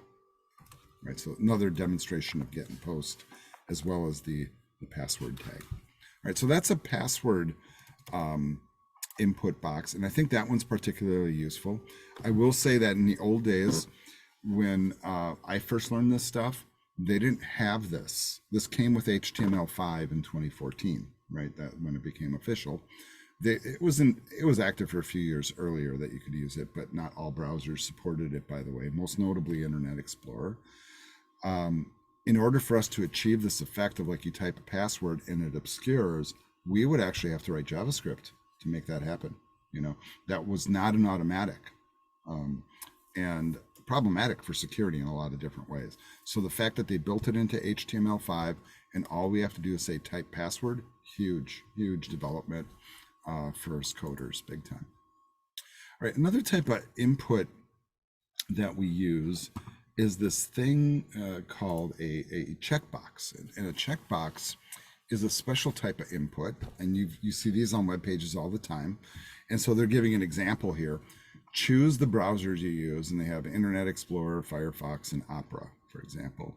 And the thing that's kind of interesting about a checkbox is a checkbox allows you to come in here and you would click on the box and it would check, but a checkbox allows you to select more than one entry. And I think that's kind of interesting when you start to think about it. So with a checkbox, you can select more than one entry. And so what I'm going to do here is I'm kind of borrowing some of my previous code, frankly, because I don't want to spend the time typing this in, is really kind of the honest truth of it. And so I'm going to copy one in that I've already done and just drop it right into Dreamweaver. This is just going to be a time saver for us. Now, I'm not sure exactly where that should go here, but I think maybe above the email and password, this might be a good spot. So I'll just make a little space up here. And then I'm going to paste, and I did grab an extra line break there, but here's what I put in. Select your favorite browser, and then I have all my inputs, except these are the radio buttons, not the check boxes, so I apologize. So let me Control Z all that. All right, one more time. This time with the right content. So this is a checkbox demonstration, not a radio button demonstration. So you can guess which one's coming next. Right, but here's an example of doing a checkbox. I will let you notice we're still doing inputs. We still have IDs and names, right? And then we say type checkbox, and then the value. And this is kind of interesting. The value is the information that gets transmitted to the backend code once we send it. So we'll call this checkbox Chrome because the browser we're trying to select is Chrome, right? And we have Chrome, Firefox, Edge, and Opera. I suppose we could throw Safari on the list. Oh, there it is at the bottom of the list. And Internet Explorer is a thing here too. I always say that, I have a neighbor friend of mine that always makes fun of Internet Explorer as a browser, and he always says it like that. So I've gotten in the habit of saying it myself. But you see the approach here. All of them are type checkbox, and all of them will have a value associated to it that is the thing that you want to transmit. So if a person is selecting Safari, for example, we want that to transmit to the backend code. Let's take a look at what it looks like. So this is the look for it. All right. I'm not sure I like the fact that this is coming out that way. Did I make it do that? No, the paragraph must be set to do that. So maybe I'll choose something other than a paragraph here. Maybe I'll just put it in in a div, or I haven't demonstrated labels yet. You know what? Let's just leave it in a paragraph for right now. Paragraphs must have a style that are moving them way over. I don't like it, but I'm just trying to kind of work around it. I also see a random italics tag there. I don't know if you guys caught that. All right, let's save this. Let's go to the browser, take a live view. We'll go to contact, and there is the list. All right, I probably could have put a line break in here to move this down, but okay, here's proof. Choose the browser you have tried, select all that apply. And so I've used all of them, so I would select all of those things. And then that is kind of the power of a checkbox, is I can select all, none, or just some, as many as I want, and that would all be transmitted. There's another type. I am going to put a couple line breaks in there so I don't forget to do it now. Put a couple above email and a couple here. The other type is a thing called a radio button, and I'm pretty sure that's the next slide, right? The thing that's different about a radio button, and you notice how the boxes are different, these are circles. A radio button only allows for one choice out of it instead of a whole bunch. Now, I just thought of a way I could fix that code from before, and I'm seeing it in my radio button code, is I just didn't put it inside of a paragraph. It's just too obvious. So let me get back to Dreamweaver here. Sorry for all the screen fumbling. There we are. All right, so here, I'm going to paste in my radio button code. I'm not sure what this is flagging is wrong. Oh, the italics. Oh, that's what the italics is for. Duh. Okay. So it did have a purpose. And here, I suppose I could put italics tags around this, because the difference between the radio button and the checkbox is, checkbox you can select many, the radio button you can only select one. And then in this particular example, I just want you to look at the layout. We changed the type to radio, and this is where it's a little weird, okay? Here we do the name and the ID are identical on everything, but here the name and the ID are different, right? So the ID indicates the individual item. So you notice how there's best 1, 2, 3, 4, 5, 6, but the name are all the same. So the radio button requires that all your names are the same. And this is a JavaScript thing, by the way, that kind of basically groups them together and only allows you to check one of them. That's why you can't check multiple ones, by the way. All right, so let's save this back. Let's just go right to the browser. And now you see the radio buttons. The difference with the radio buttons, of course, is I can't select multiple ones. I can only select one. So if you're to choose your favorite browser, you can't choose two. You have to choose one. For me, I guess it's Chrome, although I usually vacillate between these two, frankly. On my Mac, I like Firefox better. On PC, I like Chrome better. All right. For doing web work, I like Firefox better. So go ahead and choose the one that applies to you. All right. With this one here, I will remove these paragraph tags because it helps clean up the look a little bit. All right. So that was checkboxes and radio buttons. Another thing that gets really weird, and this is one that might be a little bit of a mind bender for you, is you can have input fields that are hidden. All right, so the question you'll have in your head is like, why on earth would I have a form element that's hidden that the user can't see?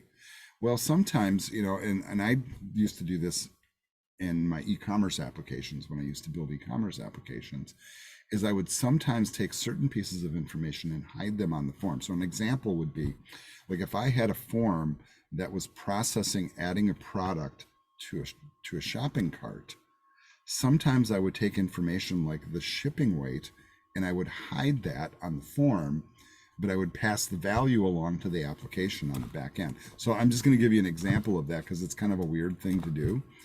But let's say I just decide to put it here. I would just say, I wouldn't put a line break around it, but I just kind of maybe separate it like this a little bit. And I would say input type equals hidden. So it will not appear on the page. I would still give it a name. And I might say like, weight, for example. And maybe the better way to say it is ship weight. Like that's the amount of weight the product would take when we're shipping it. And why is that important? Well, not important to the user, right? Like they might not care.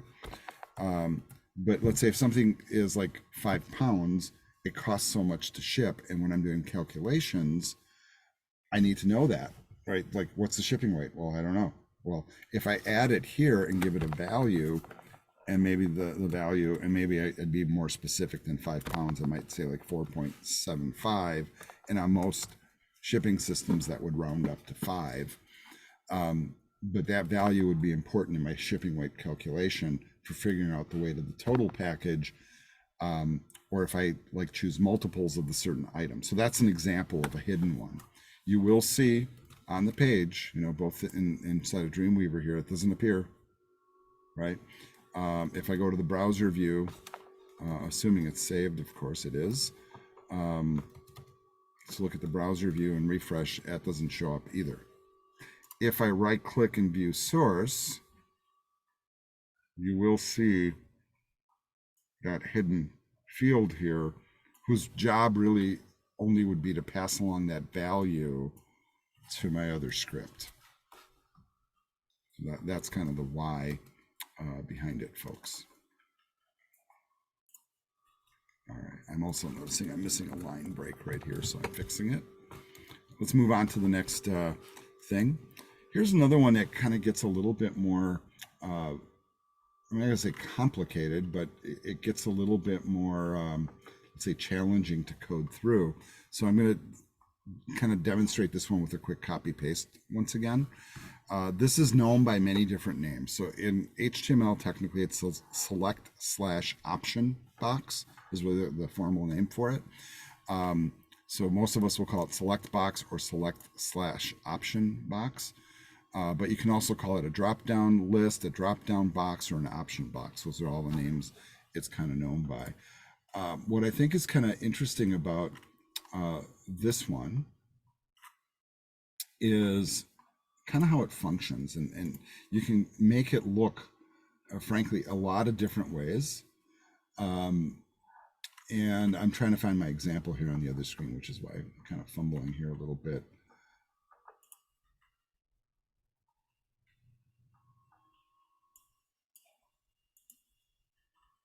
It's right above my browsers. And see, that's the kind of stuff I should probably like mute out of the recording, but sometimes I'm not quite that fast with it. Of course, the second I pause the recording is when I find it.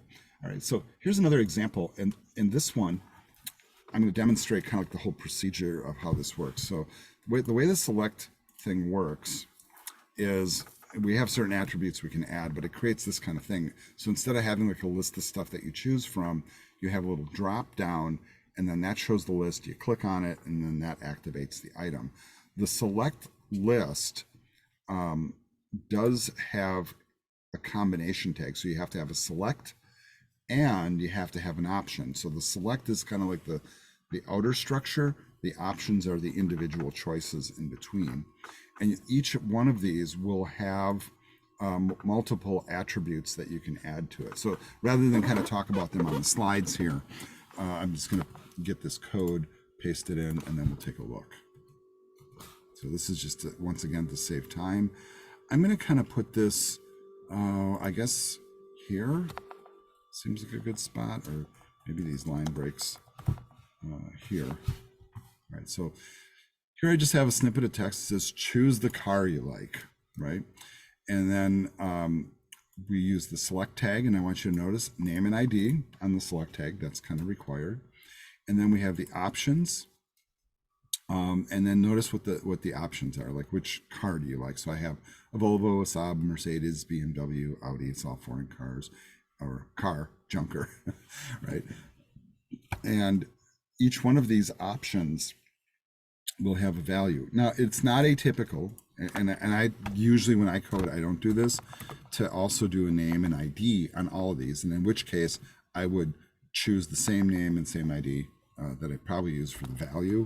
I'm opting not to do that here, but you'll notice as I save this, go back to the browser and take a look. This is the browser view. Yep, and I'm refreshing. Here's the drop-down box, and then I can hit the drop-down box and select. Right. Now, this is the default for a drop-down box. One thing that you can do, and this is kind of a weird thing, and I'm not necessarily a fan of this, is you can set up a drop-down box so it shows actually multiple items at the same time and allow you to multiple select from that select list at the same time. So the way that you would do that is you change either the size or the multiple attribute, and I'm just going to show you those really quick. So for the select box, by default it only shows one item. The top one on the list is typically what it is. If I change the size, and I change the size to, let's say, 3, and that should be inside of quotes, by the way, and save it, take a look at what happens to the box on the screen.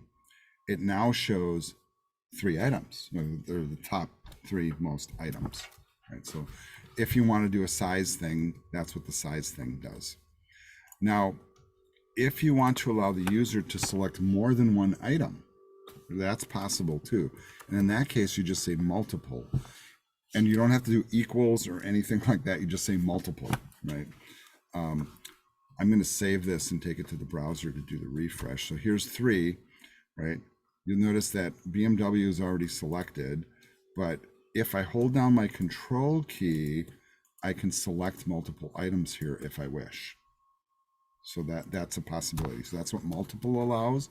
So I'm going to call that optional. I'm not sure I like the size thing necessarily, but you can put it in there.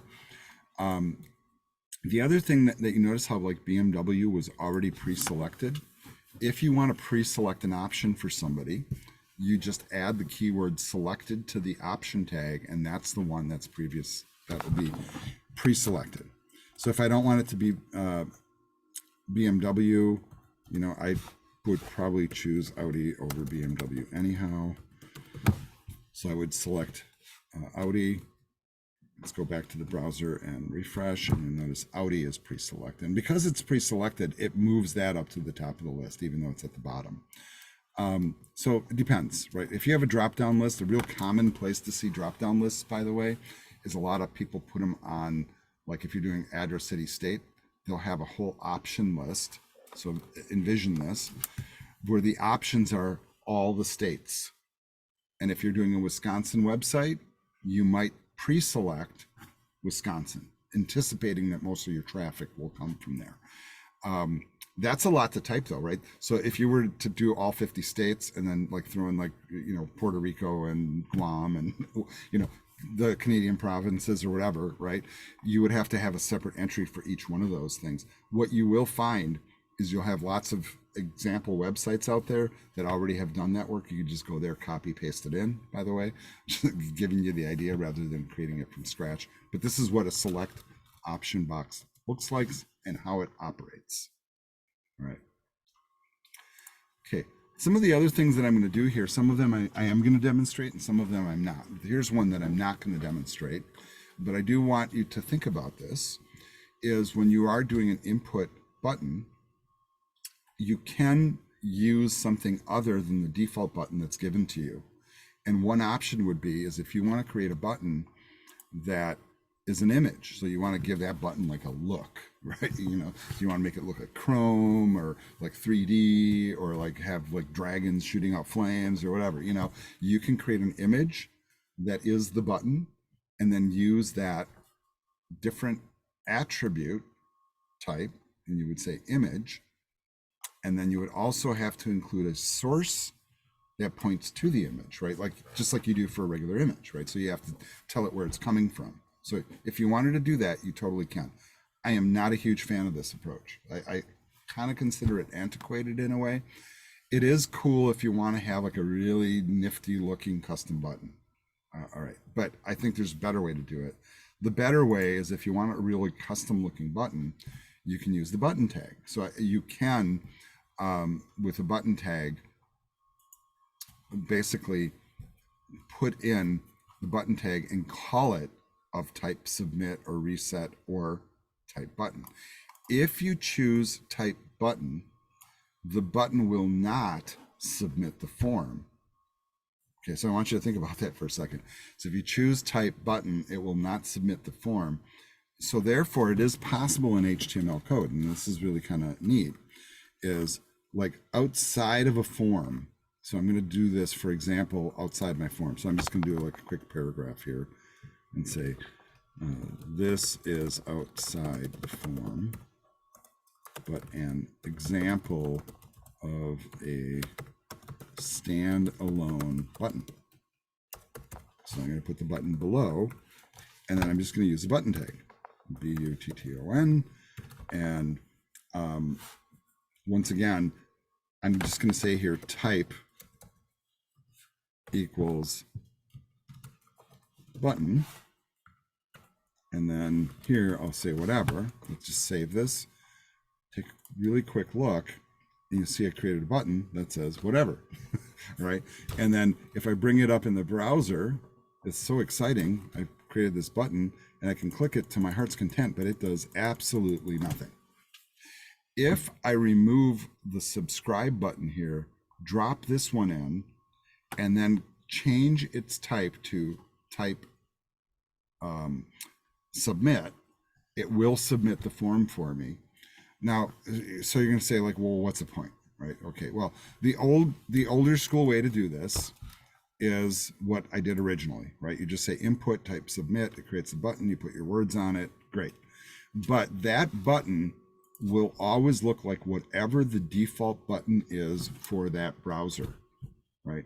I can style it to some degree, but generally speaking, what a lot of modern designers are doing is they're using the button tag instead, and then you have a little bit more CSS control over the button. So, you know, that's kind of a thing that Facebook kind of did, right? Like they had the big blue button for logging in, and then a big green button for subscribing or creating an account, right? And you can CSS your buttons, and interestingly, folks, you can CSS all of that. You know, you can get in here, you can change the way the boxes look, you know, the borders, the backgrounds, you can put images in the backgrounds, you can use fancy fonts. I can make the button big and green, create hover effects, all the different things you can do with CSS, you can do to the form elements. So it can look like something more than just a kind of like a generic form like what I have right now. I'm going to save the CSSing for the end of the class though, but I'm just kind of pointing that out. So this is a standalone button. What you can do with standalone buttons that's kind of interesting is you can make them submit for a form, but then it's got to be inside the form, right? One of the reasons I put the box around it. When it's a standalone button like this, what you can do is you can have that button trigger JavaScript or PHP or whatever code you have, and then it can do stuff like you could hit whatever and then like explosions would fly on the screen, you know, or it takes you to a different web page, or it like adds something to a cart or whatever it is. You can do that with standalone buttons. Those are particularly useful. And as you learn your JavaScript, you know, it's like one of your next courses, you will see all the cool stuff that you can do with buttons in a lot of different ways. All right. All right. So now we get into the part where we're going to start like prettying this up and kind of organizing things a little bit. And so we get into this concept. We think of it as accessibility, but the reality is it goes beyond accessibility. It really comes down to like good design ultimately. So these are the different things we're going to look at. So we're going to look at the label element. We've been kind of doing labels, but we haven't been putting it inside of label tags. We're going to change that, by the way. And then there's what we call a field set. There's also the legend element. And then we'll look at these like other weird things, including a tab index and access keys. These, I think some of these things will be kind of eye openers for you in some ways about web pages. Let's start with the basic one, which is the label tag. And so far, when we've been doing these inputs, we do like the text, and then we put the input, and label allows you to kind of work in two different ways. And either one is appropriate. You just have to be careful how you use it. When they first came up with this tag, they came up with this approach. And I want you to look at this, because in my code right now, where's my Dreamweaver? There, right? Kind of lose track of all the windows here. I was like putting in, for example, first name, and then a line break, and then the input, right? And really what this text here is a label for what goes in that box. I mean, how do I know what to type into the box if somebody doesn't tell me? Well, here's a label that says this box holds the first name. So if I was to add a label tag to this, I could do it one of two ways. The old school way to do it, and the way I originally learned, is you put it right in front of the label, but then the closing tag for the label doesn't go here where you would anticipate. It actually goes on the other side of the input tag. So the input tag is inside the label tag, and as a result, the input tag is now associated to this label. Okay, so they're bundled together. In the view of it, it looks no different. But from the code standpoint, now the label is attached to the input. They're kind of bound together. So that's the one approach. Label before, label after the input. The other approach, and that's the second one they're showing in the slide here, is where we do the first thing I suggested, right? Where you put the label around label, but then you have to put a for thing in to say, okay, well, which one does that go with? Is really what that means. And so to demonstrate that one, I would add a label here. Oops, I spell it right though. Label. I would say for. Which one is it for? Well, look at the name, and the name is last name. And then I close my label tag right on the other side of the actual label itself, like this. All right. Excuse me. Either approach is fine. And it is really considered good practice to never let text just hang there and not be inside something. So it would be strongly recommended that you go through and do it like that. So if you want to use labels, so in other words, if you want your web page to show the label, and then you want that label code-wise to be attached. I mean, I did it both ways, right? So this one, the label tag encapsulates the whole thing. Here, the label tag does not, but it's associated with this box, right? So those are, the two different approaches. Now, what I've noticed with a lot of modern designers, and this is kind of interesting, when you come to a form like this, and I want you to take a look at how Facebook does this. This is kind of interesting. You notice they don't have a label. They don't have like text before the box or above the box with the two common approaches. What are they doing instead? Yeah, they have it inside the box. But what the interesting thing happens is, like, when you click inside the box, you don't have to like highlight it and replace it like you do with the text area. You just start typing, it just goes away. That's a special type of attribute that you can add. And you know what? I've become a really big fan of this approach in like coding my own stuff, is instead of having a label, and I want you to watch me do this here, is you can take like address and just get rid of it, right? We don't need a label. And in fact, what they're doing instead, and I think this is kind of a cool approach, is they have another attribute they call placeholder. And here, for example, you could say address, or I could say enter, your street address, for example. And let's take a look at the form. And now it just puts it inside the box, right? In the browser view, let's see, it's this one, and we refresh, and it's like that. So, Tom Jones, and then notice how that cursor is right at the beginning, and I start typing, and the placeholder text goes away. Okay, so different approach, but when the text is not there, It tells you what should be there. Now, maybe you don't need to be quite so verbose. You don't maybe necessarily have to say enter your street address. So you could just maybe just say here, just address would be appropriate, right? And then using Facebook as an example one more time, what do? They say enter email or phone number. Well, that's because they have either option, and then they say password. And I think that's cool, you know. So I like that approach a lot. So which one you like better, choose that one, right? I'm trying to show you all the different ways of kind of like showing people what to put in a box.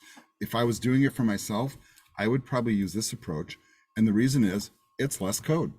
And I think it looks pretty good, you know, and I like the way it behaves. And I think it's more modern. And I think users like it generally better too. I'll let you judge for yourself. All right. Highly subjective stuff once again. All right, let's move on from that label thing. And like I said, I'm going to come back and I'm going to CSS the heck out of this thing as we kind of move forward. We're kind of getting to that point anyhow. There's another thing, and I'm not a really huge fan of using this. However, I'm sure you've gone to websites where you've seen this, so I'm going to show you what the field set and legend elements are. So first of all, a field set, when you use it, takes your form and creates these weird boxes around portions of it. So like if you have like a complicated form where like, let's say one part's your personal information, and then the next part might be like your course history, and the next part is like your medical information, it might make sense to kind of group those things together and then label them. So the field set, when you look at this code here, so it starts with field set, ends with field set, is what creates that line around those elements, okay? Like I said, I'm not gonna demonstrate this, but pretty easy to do. The code's right here, you know, just wrap field set around it. And then when you add the legend tag just inside the field set, so it's the first thing inside there, then it puts at the top of the box, kind of like in the border, those words. So a customer information is the legend for this field set. Right. I think that looks a little bit antiquated, just real frankly. I see its place, like really complicated forms where you have different categories, right? And somebody might say, well, just fill out the customer information and your credit card part or your health history. So it's helpful from that standpoint. I'm not asking you guys to do it on yours at all. If you like it, hey, go for it. You know, if you see a use for it, totally use it. All right, next thing that we talk about, and this is really a weird one, is this tab index, and that this is actually a controllable thing. I'm probably not really going to demonstrate this much, but I just wanted to make you aware, like when we surf the internet, you guys, the thought that we usually have in our head is you land on a web page like this. I'm going to do a refresh just to make sure it's a fresh version of the page. You land here, and okay, if I want to fill out this form, I come over here and I click, right? And then I start filling it out.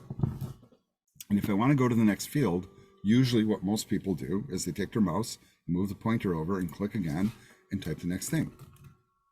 However, all forms, and this is kind of by default, I can also go from this field that I'm currently in right now to the next field by hitting the tab key. And so this is like, you know, people who are like from the pre-mouse era of computing know this, because tab was usually the way you would move around the screen. And I want you to see, like, as I kind of keep hitting tab, how it just moves me from thing to thing. So like, if I'm like up here filling out my name, go to last name, you know, city, state, now I'm here, I can use not my mouse, right? But I can use my keyboard, for example, like this is the space bar that's enabling me to do this, right?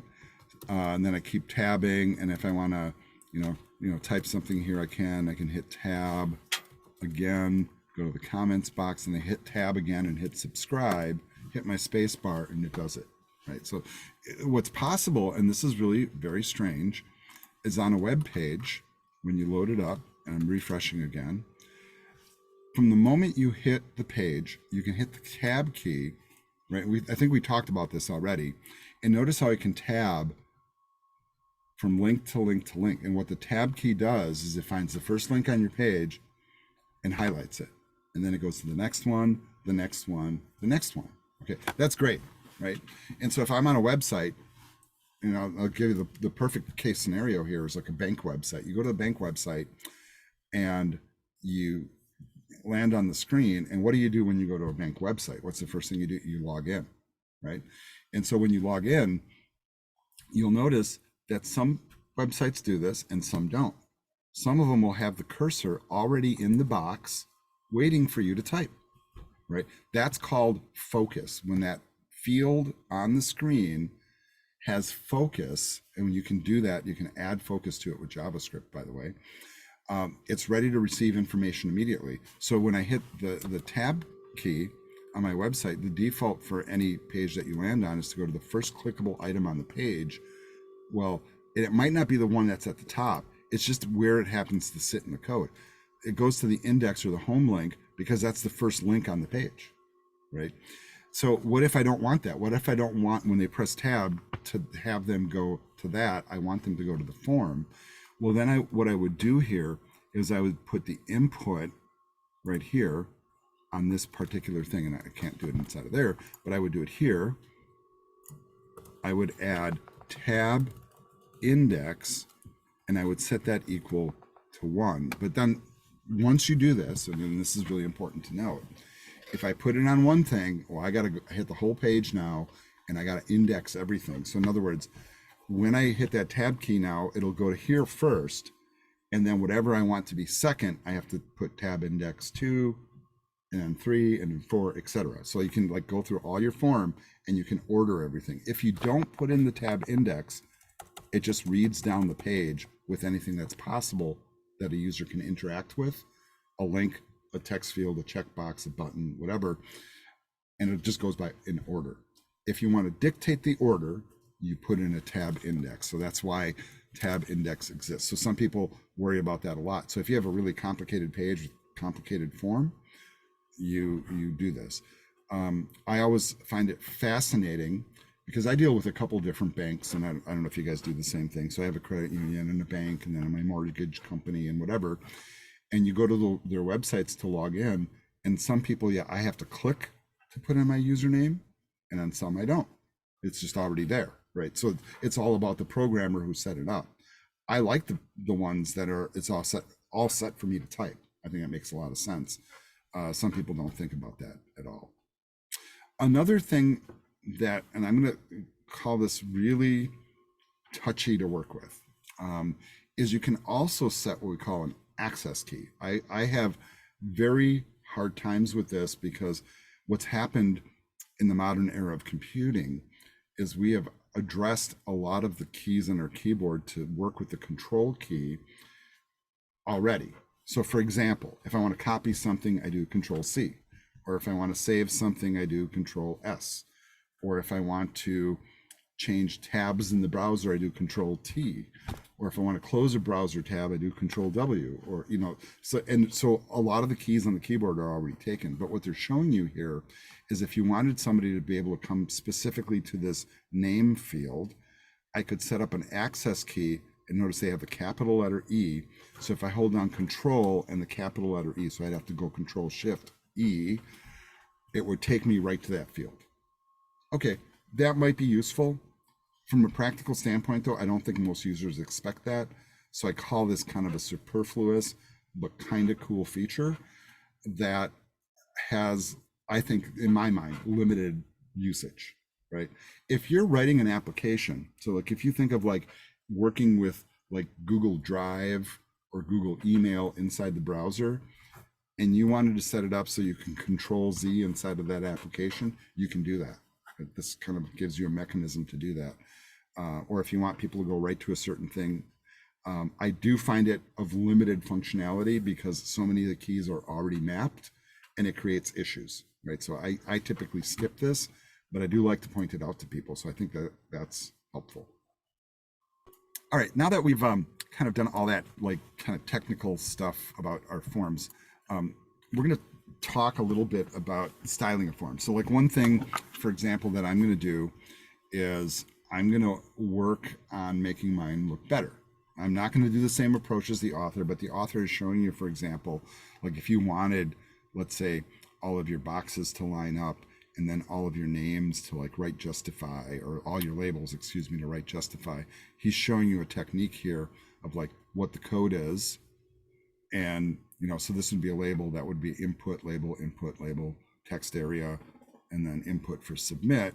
And then here's like some sample CSS that would allow you to straighten everything out, right? That's if you want this look, right? Including a background color and the fonts and everything. I'm going to style mine a little bit differently. I am going to do that styling after the PowerPoint. So I'm going to talk about these next few slides here, and then we'll do the styling as kind of the closer for the day.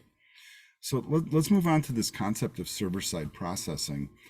And so this is where, like once again, this is beyond the scope of this class, but it's not beyond the scope of the class to explain that this is a thing that you do later on. Server-side processing is what happens after we submit the form and it actually really does something. So like if I go to Facebook and log in and hit the login button, it's not like, okay, takes me to thank you page and then I just sit there. It like puts me in my account, it brings up my feeds, it it shows my list of friends on the side and all the stuff that's on my timeline or whatever, and it's dynamically generated. And I want you to think about those words. The stuff that we're creating right now is what we call static HTML. Static HTML. We put the HTML on the screen and we look at it. It doesn't change. It just, we created it and we look at it. A dynamic website like Facebook will change every time I log into it. Like when I logged in before, I got like a certain thing on my feed. Next time I log in, I'm probably going to get a different thing on my feed. I'll probably get something newer, right? And how does it know to do that? Well, it's all the server-side processing. We don't know what like magic is in their sauce and their programming code, but it qualifies me. It knows who I am, who I'm connected to. Maybe it looks at like what posts are most active or something and then puts those up at the top, like maybe I posted something and I want to see how many likes I have, for example. But the server-side processing, after I hit that submit button, it's going to look at the action tag, and it might, at this point, and here's kind of where we sit, we're having it go to a different page. What might be more common though, like if this was actually a contact form, I might have a script, for example, that was called process form, and it might be PHP or JavaScript, so it might say like PHP here or .js, for example. And what that means is it's taking all the information from the form, sending it to this script file, program file. It's receiving the information and then doing whatever it does with it, right? So it could trigger more code, it could put you in a database, or it could send an email, or it could just store it as a text file, like who knows, right? I am going to Control Z my way out of this. Right now, I just wanted to do a thank you, but I just want to show you what it might look like. So this all happens through like this weird technology called CGI, or Common Gateway Interface, meaning that our web server software that's running the page, when we hit the submit button, it goes from our browser back through the web server, and then the web server has this interface that allows it to send information to other stuff that sits on the server. So when we say Common Gateway Interface, what we're really alluding to is the fact that the web server software can take the information from the form and send it to something else, whatever that may be. It doesn't matter. It's a common way of sending the information. So what we end up doing is we end up on the server writing programming code, and here's some common old school and some new school stuff. Real common ways to process forms. Now, I had like JavaScript in there, and a lot of processing these days happens with JavaScript and a technology we call JSON, for example. PHP is also super, super popular. Way in the old days, we used to use these two technologies. I'm going to tell you these are kind of, not that they're gone, but they're pretty much not like in modern development. A lot of people are not writing for these now. They were 20 years ago. So kind of gone. Java server pages, that's another technology that's still pretty actively used.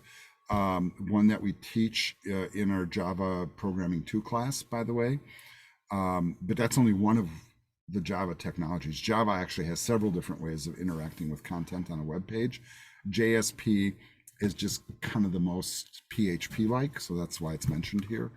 And then in a Microsoft environment these days, we also use ASPX for form processing. So that's in Microsoft-based technology. So in other words, if you had a Windows server running your website and application, you'd probably use the ASP.NET approach, right? If your server is running on top of Linux or Unix, and you're running PHP and MySQL, most often you're going to be dealing with PHP scripts. Most of the web, and this is really pretty interesting to note, most of the web servers, like something in the neighborhood of 80-90% or more, run on Linux, right? Most of the world's websites run on PHP and MySQL as a database.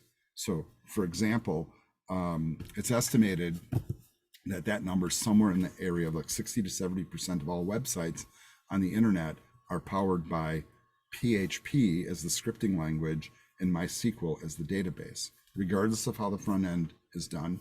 The front end is sometimes done with PHP also, but those are the technologies on the back end that drive most websites.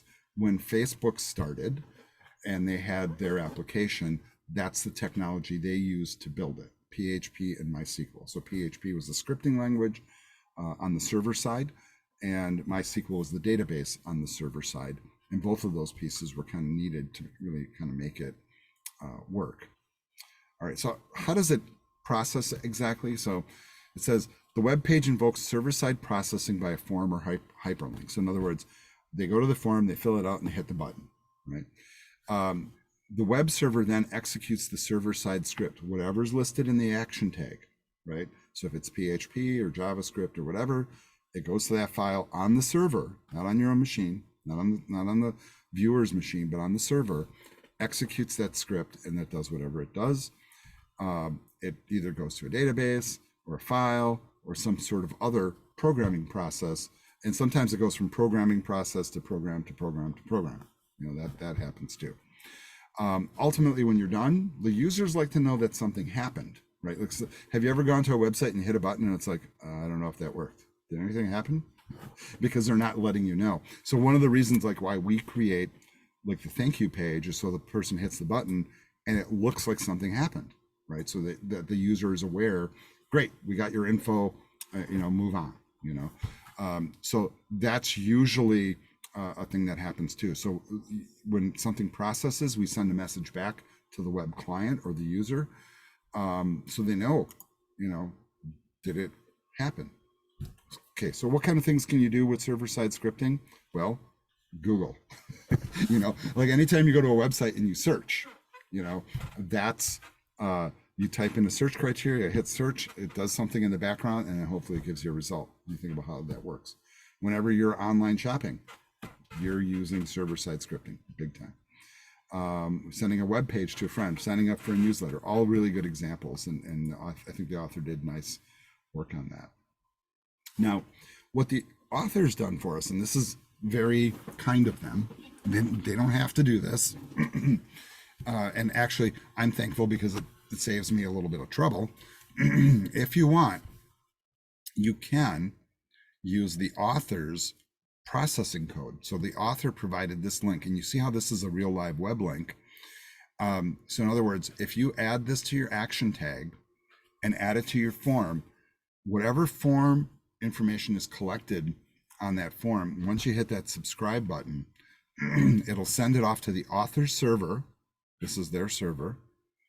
And then their script, which is a PHP file, will process it. And what it does is it sends the information back to your screen and just tells you what you sent. It just shows you that it went to the server processed it, and the server's just sending it back to you. So what? Let's try it. Now, I don't know if I can actually type that in, so I can't. So I'm gonna have to just remember that link, and we'll see if I do. Right, kind of like an easy way, like since I can't like highlight that, that's actually an image. This is actually not a bad job for the snipping tool, by the way. And that way I can just have it on the screen as I'm typing it and I can look at it. Right, so there it is. I'm moving it over to screen number 2, just for my own reference. Otherwise I just won't remember, is the Y. So here I'm going to type webdevbasics.net /scripts/demo.php. Right. I have no idea what's in this code. I can speculate, what the author did. But that's kind of how back-end code is. Usually you'll have different people writing back-end code from front-end code. And in the rare circumstance you have both, that's what we call a full stack developer, by the way, front-end and back-end code. So let's go ahead and save this. And with any luck, she still has this running. So there's always the possibility that when you're accessing stuff on the web, that the person turns it off or doesn't use it anymore. So let's do a page refresh here. I'm just going to do a right-click view source. Okay, so it did stick. Not that I'm not sure that it didn't, but I want to make sure, right? And so I'm just going to go ahead and type in a bunch of stuff. I'm typing nonsense here, pretty much. Click some boxes. Do that. Throw in a password. And it's all nonsense. I hit subscribe. Okay. Well, it didn't echo back. Okay, so what it's supposed to do is put that information back up on the screen. And for all I know, it might actually be there. So what I'm going to do, this is kind of weird. So I'm going to right-click View Page Source. Yeah, it did not return the information. So that didn't work. So apparently her form is like offline. But she did put a little thing in there, some JavaScript to bring us back. So I guess avoid using that example script that the author gives because it just doesn't work. So what I'm going to do here is I'm going to switch myself back to my original thank you page. And I really do prefer that you guys do the thank you page. If you guys do get the author's thing to work, feel free. Absolutely. All right, let's move along here. We're almost done with this slideshow. If you're interested, there are a bunch of services out on the internet that allow you to kind of freely send information and then they process it and send it back to you. Free is kind of a relative term. Some of them are free to try, then you have to buy. But ultimately, really what you're going to learn, and this is in later classes, is how to write that code yourself. It's a big part of the PHP class and a big part of the JavaScript class as well. But here's some sites if you're curious. All right. Some of the technologies, they kind of had a quick, version of this a couple pages back. But like, what technologies, are really common? Like I said, the big one is PHP. JavaScript, and that's different than Java, by the way, is becoming the new hot product. So there's a technology called Node.js. It's very heavily covered in your advanced web programming class, which is the follow-up to this one. And in fact, that's probably the prevalent way that people are doing it these days, is so they write the back-end code with JavaScript that processes on the server. But any of these technologies can work. The .NET framework is a big one. Ruby on Rails used to be a really popular one too. PHP is still king of the hill overall, though. All right, so we're kind of in the home stretch of like the new stuff that we're adding here to learn. So not too many more slides, folks, but we got a little ways to go yet. Another thing, and mostly what we're going to do here is we're going to kind of like adjust some of the fields that we already have to demonstrate these. So the first one is an input box can also be set to type email. And this is really kind of an interesting thing here. So I do have an email box here, and right now it's set to be type text. But if I change that to type email, so I'm going to find that box, change the type to email. I'm going to save this. I'm going to bring it back up in the browser, so we're refreshing. And if I come in here and I just type nonsense and then hit subscribe, this is what it does. If I don't put it in proper email format, it gives me a box saying, hey, that's not an email, right? Now watch what happens if I put it in proper email format. I have a, the email username, the @ symbol, some text, and then a dot, and then some text, like .com, for example. Now it clears, right?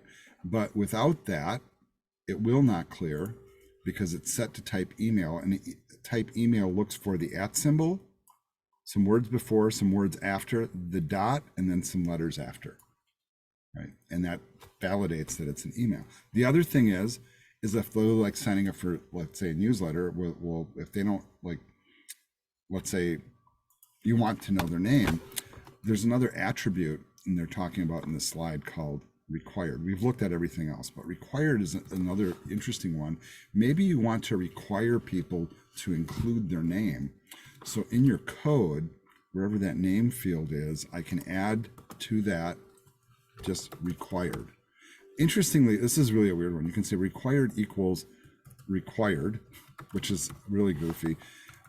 I don't like doing it that way. I just put the word required in, and you'll watch what happens here. Like, okay, well, email's already in the right format, but when I hit the subscribe button, oh, it still worked. Did I not save it? I did not save it. Okay, let's try that. And I did not misspell it. Let's do a refresh here. Maybe I didn't refresh.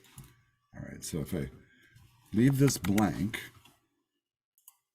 I'll put in an email here and hit subscribe. Notice, because it's required, you get this box. Please fill out this field. So anything that you want people to fill out, make sure that you add that required element to it. So that's an example of that. Well, I think those are both pretty important. There are also different input types, for example, telephone numbers, where that helps your, like if you add a phone number field, it helps the phone number fit into that like classic phone number format. So like, for example, here, let's copy this email field here, and then I'll add one. I add phone number right above it, and we'll just change this. We'll just say phone number. I'm not going to make this required. I'm not really worried about the size of it so much, but I do want to change the type to tell, right? And we probably want to change the name here. We'll just say phone and ID phone. Let's go back to the browser. Let's do another refresh so you can see it. But then when you type in and hit subscribe, oh, it wants that. All right, so we'll fill that out. Let's hit subscribe again. Okay, it worked. All right, so that's not a very good demonstration. All right, did the code stick though? I always have to check that. There it is, tell. All right, well, it didn't seem, what I anticipated it would do and what I expected it to do is to put it into a format like a phone number with the parentheses and the dashes and stuff is normally what that kind of does. All right, so that was not a good example, but it does identify it as that data type. All right. The other one that they have that's kind of interesting is a search box, and what the search box does. So if I take a box, and I'm going to do that outside of the form here. So if I do just standalone here, input type equals search, and this is allowed for search boxes, by the way. I'm not going to do any more. I just want to show you what that looks like on the screen. So like below the contact page here, so all I have is the code views. Let's refresh. You notice what the search box does, and this is really hard to see, mind you, is if I have nothing in there, there's no indicator, so I would have to have like a label that says search or whatever. But when I type, it gives you that little X that allows you to clear your search term, which is something we're kind of used to in URL bars and stuff, if you think about it. Some people will go to the trouble of putting background images in there with little magnifying glasses so it looks like a search. All right, let's kind of go through some of these remaining tags here. These are all form elements. None of them are required for you guys to do. Just want to show them to you. There is kind of a variant of like kind of like the select option box, and you notice this one's called a data list control. So like if you start typing something and how like, and I know you guys do this, right? You go to a website and it starts like auto-filling it for you. Like one technique for auto-filling is to use data list and option. And as the person, here's a really great example. So there's blue and black, both which start with BL. He types BL and those two come up. Right. Now you can imagine like the autofill that happens if it's like super intense and there's a lot of stuff on that list. Yeah, they can add a lot of stuff to it. But this is kind of a handy one if you want to give that autofill effect, right? I would call that kind of advanced, not required in any way, shape, or form. Then there's a slider control. This one's kind of interesting. Also brand new with HTML5, where you can actually have a slider and then you're choosing a number between 1 and 100 and you're setting min and max ranges for the slider. So if you go all the way to the left, it's 1. If you go all the way to the right, it's 100. That's a slider control. They also have this other one here called a spinner control, which is kind of interesting. Kind of looks like a select box, but what they do is they pre-populate it. So here they have numbers between 1 and 10 in that box, and then you get that little double arrow and you can kind of scroll, like which, like rate yourself from 1 to 10, and there you go. Another one that's kind of cool, really easy to add, is you can do an input and do a type date. And when you do that, it has a box here where you can type in a date. And then if you hit the little drop down arrow next to it, it pulls up a calendar. And when you click on the calendar, it drops the date in.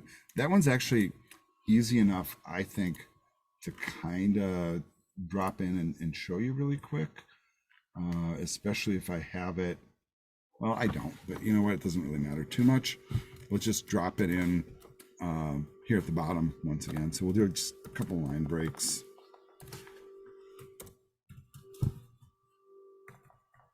And I should probably be a little better about this here and do a few line breaks here.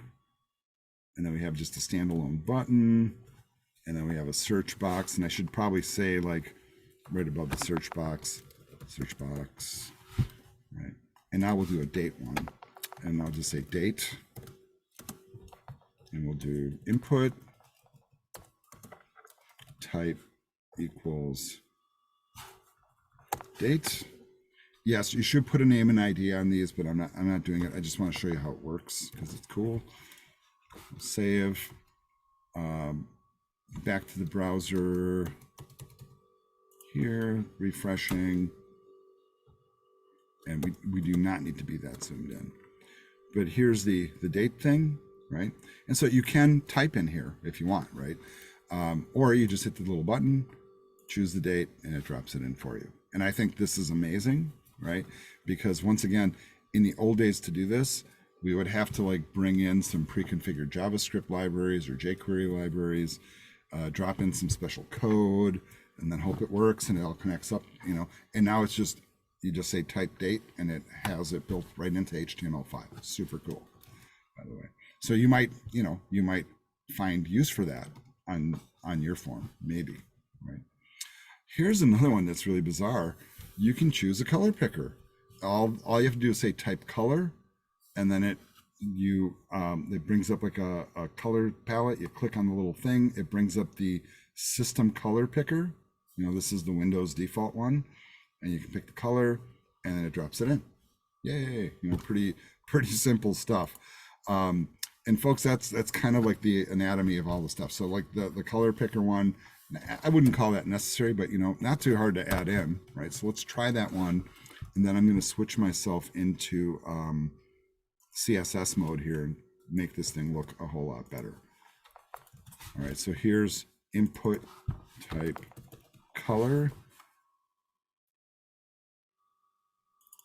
And we'll just say color, save it, back to the browser, refresh, and there's a little color box, and this is the Windows 11 color picker, which is a little bit different. But you notice it gives you RGB, or I can switch to HSL or hex or whatever. Like, wow. So, and the interesting thing is, of course, right, the data that's sent with this is whatever one you choose. So if they choose RGB, it sends the RGB code.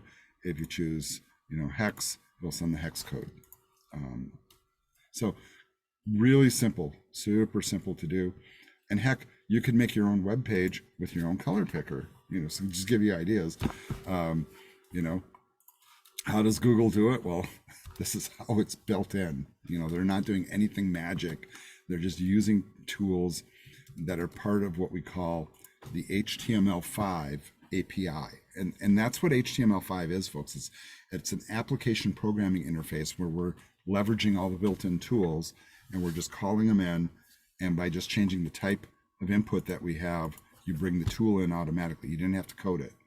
In the old days, we would have to code all this stuff by hand, right? Not necessary anymore. All right, let's work on the CSS part, and then we'll call it a day.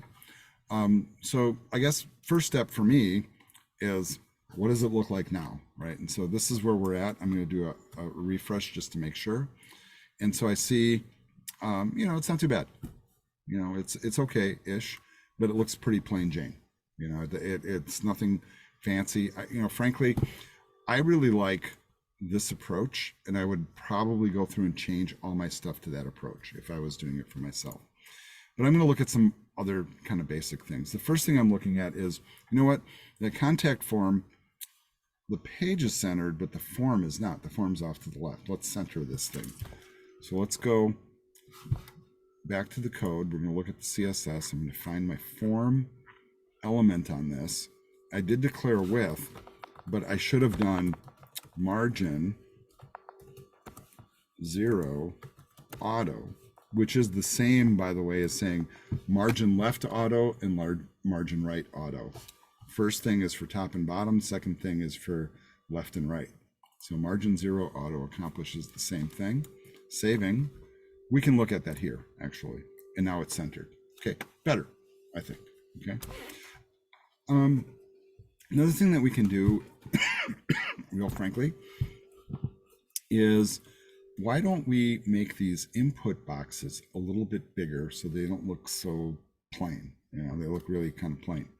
And so I'm going to take all the input boxes that are of a certain type, and then I'm going to change their appearance so that they all look, I don't know, I mean, the polite way to say it is better, but I think of it more like, I don't know, cleaner, more spacious is maybe a good way to say it. So I'm just going to give you an example here. I want all of my input boxes, and that would be all the ones that just take text, to be a little larger, and maybe round off the corners, put a little more space inside of it. That's kind of my general approach. So back to Dreamweaver and my CSS code. And so way at the bottom here, I'm just going to put in a tag for input. Now I could set up classes for these tags too if you want. If you want to do it that way, that's fine. But I'm just kind of being somewhat generic. The first thing I'm going to do, and I want to do like the split screen thing so I can kind of see them change. First thing I want to do is I want to put a little padding inside that box just to make it more spacious. And I'm thinking like, not a lot, maybe like 10 pixels of internal padding. So you see how the boxes got bigger. Now, the address box shows kind of how the words sit inside. I think that looks better to me. It's more comfortable to my eyes. All right, so I think that one works. Another thing that I might do is, square boxes are kind of boring. I noticed that Facebook has rounded corners on there, so why don't I do the same thing? So let's do a border. Actually, first we have to put a border on it because right now it's just the system default. So let's do a border first. And I'll do just 1 pixel. I don't want it really thick. I do prefer a solid line. So you see it change right away. And I'm not sure what color is going to be good here, but you know, how about like a bluish kind of something like that. All right, so we'll lock that color in. And I don't know if you're seeing that color on the screen. Maybe that's not like profound enough to even see, right? Because it's almost sort of like the same color as black. It's a little. Let's get something a little more noticeable. How about like this? All right, so now you can see that. Not a good choice of color, but you can see the effect. I might change that. But the blue wasn't really quite so evident, you know, if you're catching my drift. Then if I want to round the corners, I can do this border radius trick. And I'm just going to set an amount here of like, I don't know, maybe 8 pixels. And I don't know if you notice the boxes now have rounded corners. Very simple to do. It kind of looks pretty cool. You can also, if you want, if you don't like the background of white in your boxes, you can say background color, and you know, I don't know, cadet blue, right? Yeah, not all of these are going to be appropriate, but maybe just white is good, you know, or I don't know, antique white once again. I don't like that either, but I think you got the general thought here, because you could even put images in there if you want. I'm just putting it out there. I don't think it's necessary, but I think that, you know, those, at least those basic settings are pretty helpful. I am really not liking that pink border, so what I would come in here again and do is just pick a different color. You know, I think the blue was on the right track. Maybe a brighter blue that you would actually see would be more effective. Yeah, and see, on this screen, very hard to tell. Very hard to tell. Let's save this. Let's go look in the browser at what we did. So here's kind of like the before, and here's the after. A little bit better. I hope you guys agree. You know, I think those look a little better. You can change all your fonts. You can change like really just about every aspect of this. And I'm noticing like the text area doesn't have rounded corners. It'd probably look better that way. I do really like the look of this one, you know, where the address thing is on the inside as opposed to the outside. Highly subjective. You know, once again, you could do things to the bigger box here, like, you know, change the borders on the box. You could make those corners rounded. You know, maybe that could be a thicker border on that. Maybe we could do the border radius trick on this one. And maybe that could be like 10 pixels. Let's see that. See how those are rounded. Maybe that can even go bigger. We can make that 20 pixels. Bigger rounding of the corners. I think that looks okay. Other things you can do is, if you want, like you could do the, like we did to the wrapper. I think we did that to the wrapper. We put a shadow on it.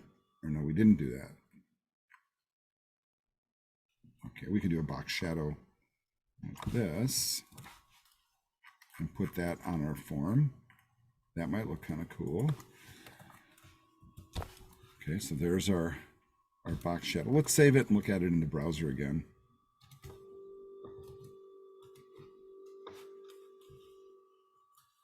Right. And you can see how, like, little tweaks, right? Little tweaks can add a lot to it, and really make it kind of pop. It doesn't take a lot of code. It's just more a matter of envisioning it than anything else. You might not like, you know, some of the things I got going on here. Like, you might want this stuff more centered up. You might want it bigger. You might want bigger fonts. You might different colors. You know, very, very subjective in terms of like what you think looks good. But it doesn't really take a lot to get it all kind of the way you want it. Right, now that I'm like kind of done with all my work for the day, and I want to do this because I haven't really been doing this as kind of a normal part of every class, is I want to get to the point where I'm uploading this. And if you watched, I just launched FileZilla. And so I'm going to pull FileZilla over, and I'm going to connect up to Prometheus, and I'm going to upload my latest work here. So I'm going to get connected first, and it's my C account.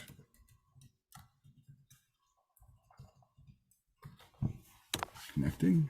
So all my work's going in my web prog, and really what I need is all my existing work's already there, but I do want to upload the latest version, which is the Unit 7 work.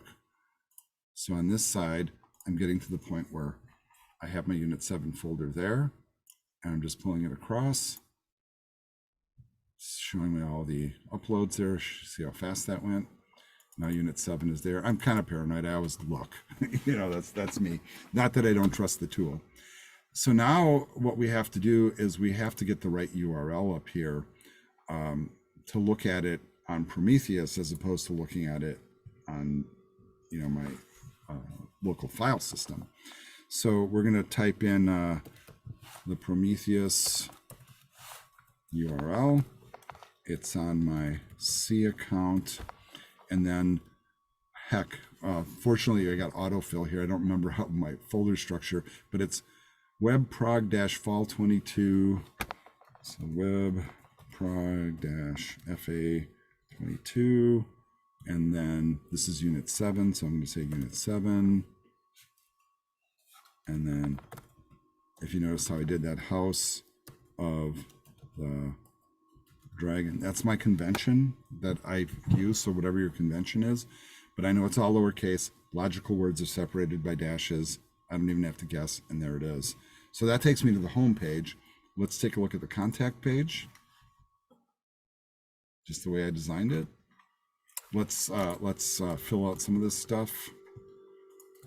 We don't have to do everything. All right, well, that stuff's all there. All right, and then we'll go ahead and subscribe. Oh, see, that didn't work.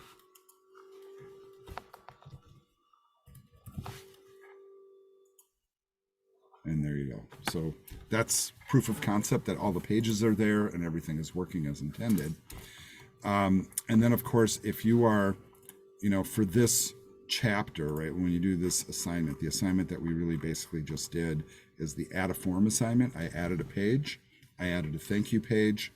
I'm using at least, I think I say here, like 8 form elements is what I think I say. Yeah, include at least 8 form items, that's pretty subjective. But, like I would call like a label an item and a box an item, for example, and a button an item. So it doesn't take a lot, right, to reach that. And then if you're going to submit a URL to this one, what I would suggest that you submit is direct link to the contact form. So in this case, all right, so this is my local view, so that's not the correct one. We're trying to find the Prometheus view, which is here. Gosh, where did it go? There it is. Okay, so we'll go to the contact page. There's the URL. Copying it, and then inside of Blackboard, of course, I would come here, write submission, paste in the link, and you're basically done. You hit submit, and you're all good. I'm going to stop the recording here, and then I'm going to open it up to questions. One of the students earlier asked me to get a sample of the code in the chat window, which I normally oblige, right? But then the code's getting kind of long to put in the chat window. And what I'm going to do here is I have this loaded up on Prometheus. So what makes a whole lot of sense to me is now to add this to my launch page, and then you guys can go to that page. All right, so here's my current launch page, and I do not have a link to the House of the Dragon stuff, so I'm going to edit that file here as well. I'm going to go up to the root. I'm going to open up my launch page, which is the index page right here. And let's just go to code mode. This is Unit 7.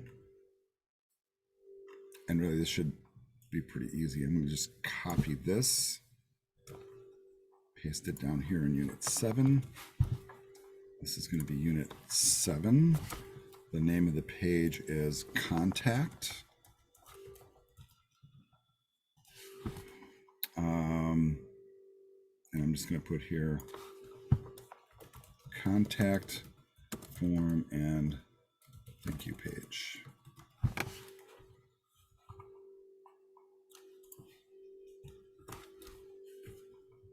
All right. So now that that's saved, I'm going to use the internal tool on Dreamweaver, and this is pretty cool actually, because with Dreamweaver, see this little up arrow, I click this button, connects to the server, and uploaded the file for me. You don't need to use FileZilla when you use Dreamweaver. Now I will refresh, and here's our in-class examples from today. And so I'll put that in the chat though. So here's the link to the code, right? So then once you're on the page, and boy, it's really hard to tell which tab I'm on here, this one. You can just simply right click, view source, and then all the examples from today are embedded on the page. And then if you want to look at the CSS, most of that will be at the bottom here. You know, just not really a lot of CSS added at all, but just enough to control the forms, make it look a little nicer. But all that's accessible through the through that launch page. But you know, the reason I kind of demonstrate the launch page thing again is like once you have your launch page set up, the real strong suggestion is that you set up like all the classes that you do, like you create like headings for them and stuff, then keep adding all your assignments here, and then when you're done, you have a portfolio of all your work. You know, that's really kind of why I push you to do it. Am I obliging you to do that? I mean, once you do the launch page assignment, I never really make you go back to it, but a lot of people do find it helpful, you know.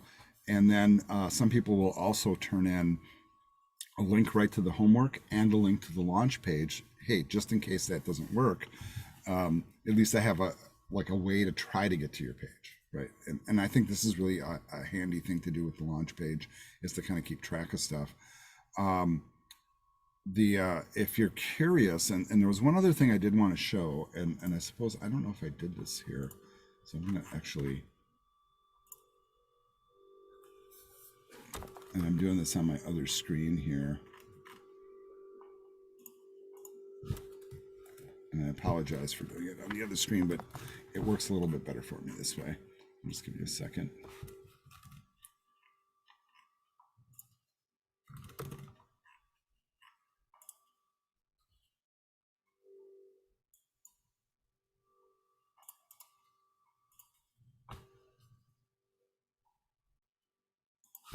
Okay, and I want to show you guys kind of a little trick here, and this isn't really a critical trick, by the way, but I'm trying to find the example. So I'm going to pause the recording for a second.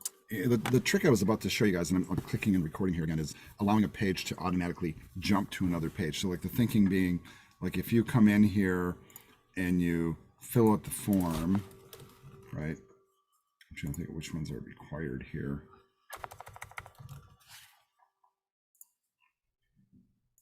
And it comes here to the thank you page, that after a few seconds, it automatically transports you somewhere else. And the code examples that I have here are not the right ones. And I don't want to go digging for it. It's not really a big deal. I will probably show that to you when we get to chapter 14 anyhow. But that's just kind of a nice little thing that you can do. I mean, it's not a big deal for somebody, since the menu is here to go wherever they want, right? But you can also automatically push people to a different page, you know, and that's a JavaScript trick. All right, folks, we're going to call it a day here. So this recording ends here.